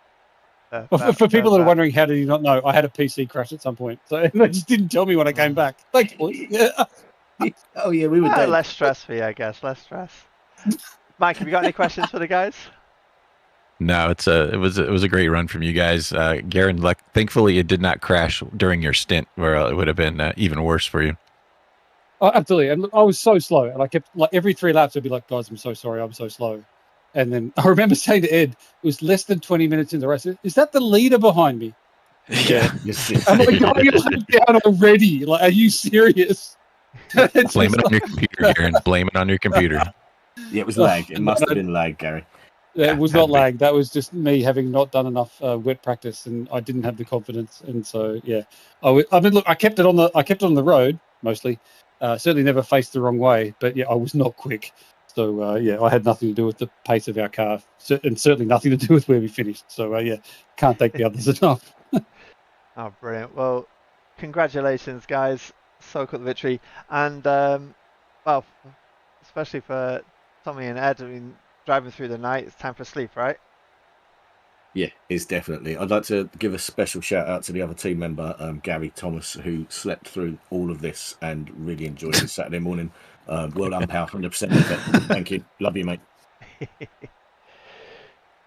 Cool. Brilliant. Well, thanks very much, guys. Have a good Thanks. day. Thanks, guys. Cheers, Well boys. done. Thanks, Well guys. done. Yep. Bye-bye. All right, so we are going to bring in... Oops. Move Mike out. Apologies, Mike. We're going to bring in Pax Oceani. We have JD Daniel and we have Chris Daniel as well. Mike, I'll let you lead this one. JD, Chris, what a great job you guys did today, getting through it. How are the conditions for you guys? That just looked complete nightmare out there. Yeah, it was very challenging. That was the most challenging rain race I've had on iRacing. Though I will say it doesn't measure up to the monsoon Mons I had in ACC a couple years ago. But no, it was really challenging out there. And for the most part, everyone we were around both classes did a fantastic job not to wad up any more cars and have a huge repair bill. Yeah, and you had the closing stint, so you had the darkening track, the monsoon for a few minutes, and then just continued darkness, and then the dry line popped up. Yeah, that was wild. Would you believe me if I said I've never raced on this track before this week? Really? No, I would not. No. Really? Yeah, really. And the way you drove that was fantastic job. amazing. Yeah. It Chris, set us up really well. He brought the car into the pits after like the constant rain, just in one piece, and then we knew we didn't really have a ton of pace just because we're both kind of inexperienced here. So we just tried to play the strategy game, and we made a call on that last safety car to come in one more time and top off the fuel tank. After we got the wave around, and that was the difference for us to make it to the end. After that, I don't know how it worked out. All I know is that it did, and I'm not going to live this down for my teammates. You are not going to live this down. So I was like, so "Are you Chris, sure you want to go in?" You're right. Sorry, Mike. So you had the opening stint. You had probably the heaviest rain of the race. How was that for you? Trying to, what kind of experience do you have on this track? Nonetheless, the dry, but in the wet. Yeah, I've done some league races and just some officials in general here. I did practice a lot of wet driving this week, but it just seemed like the conditions never were consistent. So it took me a while to get, I guess, comfortable with how the track was evolving. Once I figured that out and knew how the GTPs are going to drive around me, because again, I didn't really have time to practice with the GTPs, it started to get a little better. But the rain on and off, I mean, if you would have listened into our Discord, you would have heard JD saying the whole time, just self-preservation, keep it on the road. I mean, I think I'm the one that got all the X's today. Um, so, but it was a good race for us, and yeah, I just appreciate you guys broadcasting, and I appreciate Garen and the MEC. It's been really fun to run this championship. No, absolutely. And this is 2 weeks in a row you guys have taken the overall in GT3. And I think Adam alluded to it as next season you guys might be jumping up into a different division. Yeah, we'll see if it's this season or not. I'm a little scared. Yeah, we've got one more team member that wants to join us for the 8-hour. So we might try to do 2 cars, or we might just try to do 4 people on 1 car. But yeah, I mean, hey, if it comes our way, it comes our way. We didn't know what we were getting into, and we're just a bunch of guys that hang out and race when we can. So this has been lots of fun. But yeah, if we get moved up, so be it. Yeah. Well, JD, anything you want to thank or shout out before we kick you back to celebrating? Yeah, just thank you to you guys again for the awesome broadcast. I know it takes a ton of time and energy on your guys' end, and also thanks to all the other Paxo Shawnee guys who support us with setups and practice tips and everything. Javecki Agency, Roof Chief, all those guys that form our group. It's really great to race with everybody and to be in the major series. You all put on a great show. And John was in the YouTube chat shouting you guys up. So congratulations on 2 races in a row, taking the overall win and extending your guys' points lead. So good luck in the next race. Work on. Yep, Thanks, guys. thank you. Thank you. Congrats, guys. Well done. Yeah, thanks, madam. All right, let's bring in the Team Red X guys. So that we have Dominic and Paris here from Team Red X since Foot 915, who took home the bronze in the GTP Elites. How you doing? Hello. Doing well. That was a very chaotic race. Yeah, 1 minute. It looked like Tatum were going to get a bit of a shutout on the end of the podium, and then bam, there comes you guys. What was going through your mind at that moment in time when you realised you snapped P3? Well, in that moment, we were having another incident with the GT3. It was kind of distracted, but I watched the crash back. It was insane freaking crash, really. They crashed with teammates in P10, I think. What was it, the 69 car or something? Really horrible to watch. Yeah, it was a flying session. It was certainly something. How was you finding the conditions, the fact that it was ever changing but still with the constant wetness? I think I just had my brain turned off and tried to do as much as I can off instinct, but yeah, constantly I was not very confident going into the race in the wet. Like I was pretty decent in the dry, but once I got wet, I felt like I was massively off the pace, and I was just driving safely. And I think I was 3 seconds off the pace, roughly, from the leaders, but I was still moving forwards because everyone else was crashing. It does lend itself, doesn't it, in terms of sometimes just keeping it on the track at the cost of a second or two pays dividends in the end, in the sense of, well, keeping yourself out of the pits and on the track. Yeah, I think we just had the best risk management today. We even kept our fast repair until the very end. Didn't use it. Oh, that's the ideal, isn't it, when you're able to do that kind of thing? That should be bonus points for a race like this. I agree. 100 points, 100%. I think we should do a bonus point for not using the spare car. Paris, what was your take on the whole situation? Difficult, a really difficult race. We just survived. It felt like we were on the wrong car, even though the guy who won the race was on a Cadillac. But we just survived, and it was a P3 in the end. That was not expected, to say the truth. Yeah. Wow. I love it when that kind of thing, where you're not expecting that kind of result, but it comes your way just through the graph that you guys have done. It's been super impressive. Thank dropping you, in on you boys. guys, seeing how you're doing. So well done on that. Do you have any shout outs, guys? To my wife. Good Mhm. move, good move. That's it. Yeah, so I can race another race, you know. Yep. Dominic. Shout out to Paris for bringing it home and doing like 80% of our laps. And of course to Dominic also. Thank you, boys. Now, thank you for the great race. You guys did a superb job in keeping it clean and Thank you. putting in the strategy masterclass that enabled you to do that. You climbed up what? Time one In spot some up in the moment league. we were a P15 or something also on the race. Yeah, right after I spun in the pit lane right when we went to wets. I watched it back. At the time, I thought it was just a really dumb mistake. And I watched it back right when there's the bump because we had a really late pit box, but not right at the end. The engine started right as we went over the bump, and that completely spun the car around. And then we dropped to P15 because I couldn't rejoin it to everyone who was exiting the pits. Ah, yeah. Oh man, you did a brilliant job then getting it from P15 overall to P4 overall. No, Thank you, P5 boys. overall. So, Thank you. congratulations, guys. Have a good rest and look forward to seeing you in Portimao. Yeah. See you in Portimao, boys. All Bye-bye. right. See you. Thank you. In a bit. All right, we're going to bring in the overall winners. Marshmallow Racing. Again, a masterclass from Sean and Moritz. How are you doing, gentlemen? Tired. Yeah, same. I think that's been the underlining theme today. It's been so demanding. It's taken a lot of concentration.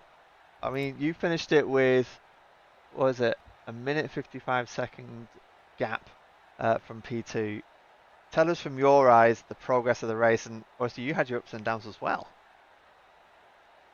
Yeah, we did. I don't know. Just attempted to stay out of trouble. It didn't quite go that way early on, but safety cars existed, so there was a chance of running it back, which we ended up doing. I mean, Yeah. the pace that you guys were showing out there today, it doesn't really matter if it's rain or wet, your pace is insane. How much practice goes into making sure that you can maintain that kind of pace in the rain? Well, yeah, it's a lot. I guess not specifically this track, but definitely a lot of rain driving, right? Because, well, personally, for me, that is my favorite thing to do. On anything wise, it's just if there's nothing to do, jump on the rain and practice it because it helps. That's fair, that's fair. You've had a shout out from the Majors Garage during the race, calling you the crew chief, Sean. How much do you think your setup gave you an advantage to use your skills to be so dominant today? I think it went pretty good. I was very happy with the setup, to be fair. For once with the Cadillac, it's not snap oversteering everywhere, so that was nice. Cool. Have you guys got any shout outs for anyone you'd like to do? Only shout out to make probably is to Sean, as always. I mean, if it's wet, there is nobody better than him. Quickest guy I've ever seen in the wet, just like it's dry. It's insane. But also a big shout out to SudSpeed for both sponsoring the series, but also helping us out. Great guys over there. And also thanks to you guys for the awesome broadcast, and thanks to everybody involved in the race, I guess. Oh, thank you very much, guys. Mike, have you got any questions for the lads before we let them get some well-earned rest? I'm right there with them. I am ready. I have a pillow calling my name right now. Yeah. Yeah, it's the crazy time. I think that's one of the things I like about this series. At the time, we have to pay attention to time zones, and so this has been through the night for me, and you guys just getting towards bedtime. So we'll let you guys go. Thank you so much for the epic show, and yeah, see you at Portimao, right? It should be, yeah. Oh, sure, yeah. Brilliant. Take care, guys. You too. You too. All right. So that concludes the stream today. Thank you very much for joining us, everybody. Any last words from you, Mike? Any takeaways from today? We ended up with 13 likes. That's my takeaway. We need to work on that. We need to get more likes for the next race. Yeah, I think. But as for the race, no, that was a complete banger. That was absolutely insane. The rain came down in just buckets and buckets. But like Moritz said, Sean was masterful in the rain. He was able to put car in places like it was on, dry, and it was amazing to watch him run. But great run from everybody, top to bottom. We did have a few incidences here and there, but that happens when you throw sheer chaos at these guys. But great race overall, and look forward to the next one. Yeah, I echo that. I think driving the way that they drove today sets a really high standard, and it's inspirational as well in terms of pushing that. Be that quick. I wish I was that quick in the rain. We got 13 likes. Wee, cool. So yeah, we're gonna set a like target in the next stream, I think. Get everyone involved in that. Also a big shout out to all the viewers and all the feedback, and both positive and negative. We're always looking to improve, so feel free to drop us a message in the Discord, and we'll see what we can do. But that was it. That was Interlagos, and the next one we're in Portimao in Portugal. So that's on April the 26th. Very excited about that one. What do you reckon, Mike? Is it going to be another banger? Absolutely. This has been 2 races in a row that I've been here on, and both of them have been just sheer action packed the whole time. 100%, 100%. Well, thank you, Mike, for joining me. It's awesome being in the booth with you all the time, and you putting up with my crazy camera antics. No, absolutely. It's been a blast, Adam. Thank you for having me. All right, thank you, everyone. Have a lovely day, and we'll see you soon. Bye.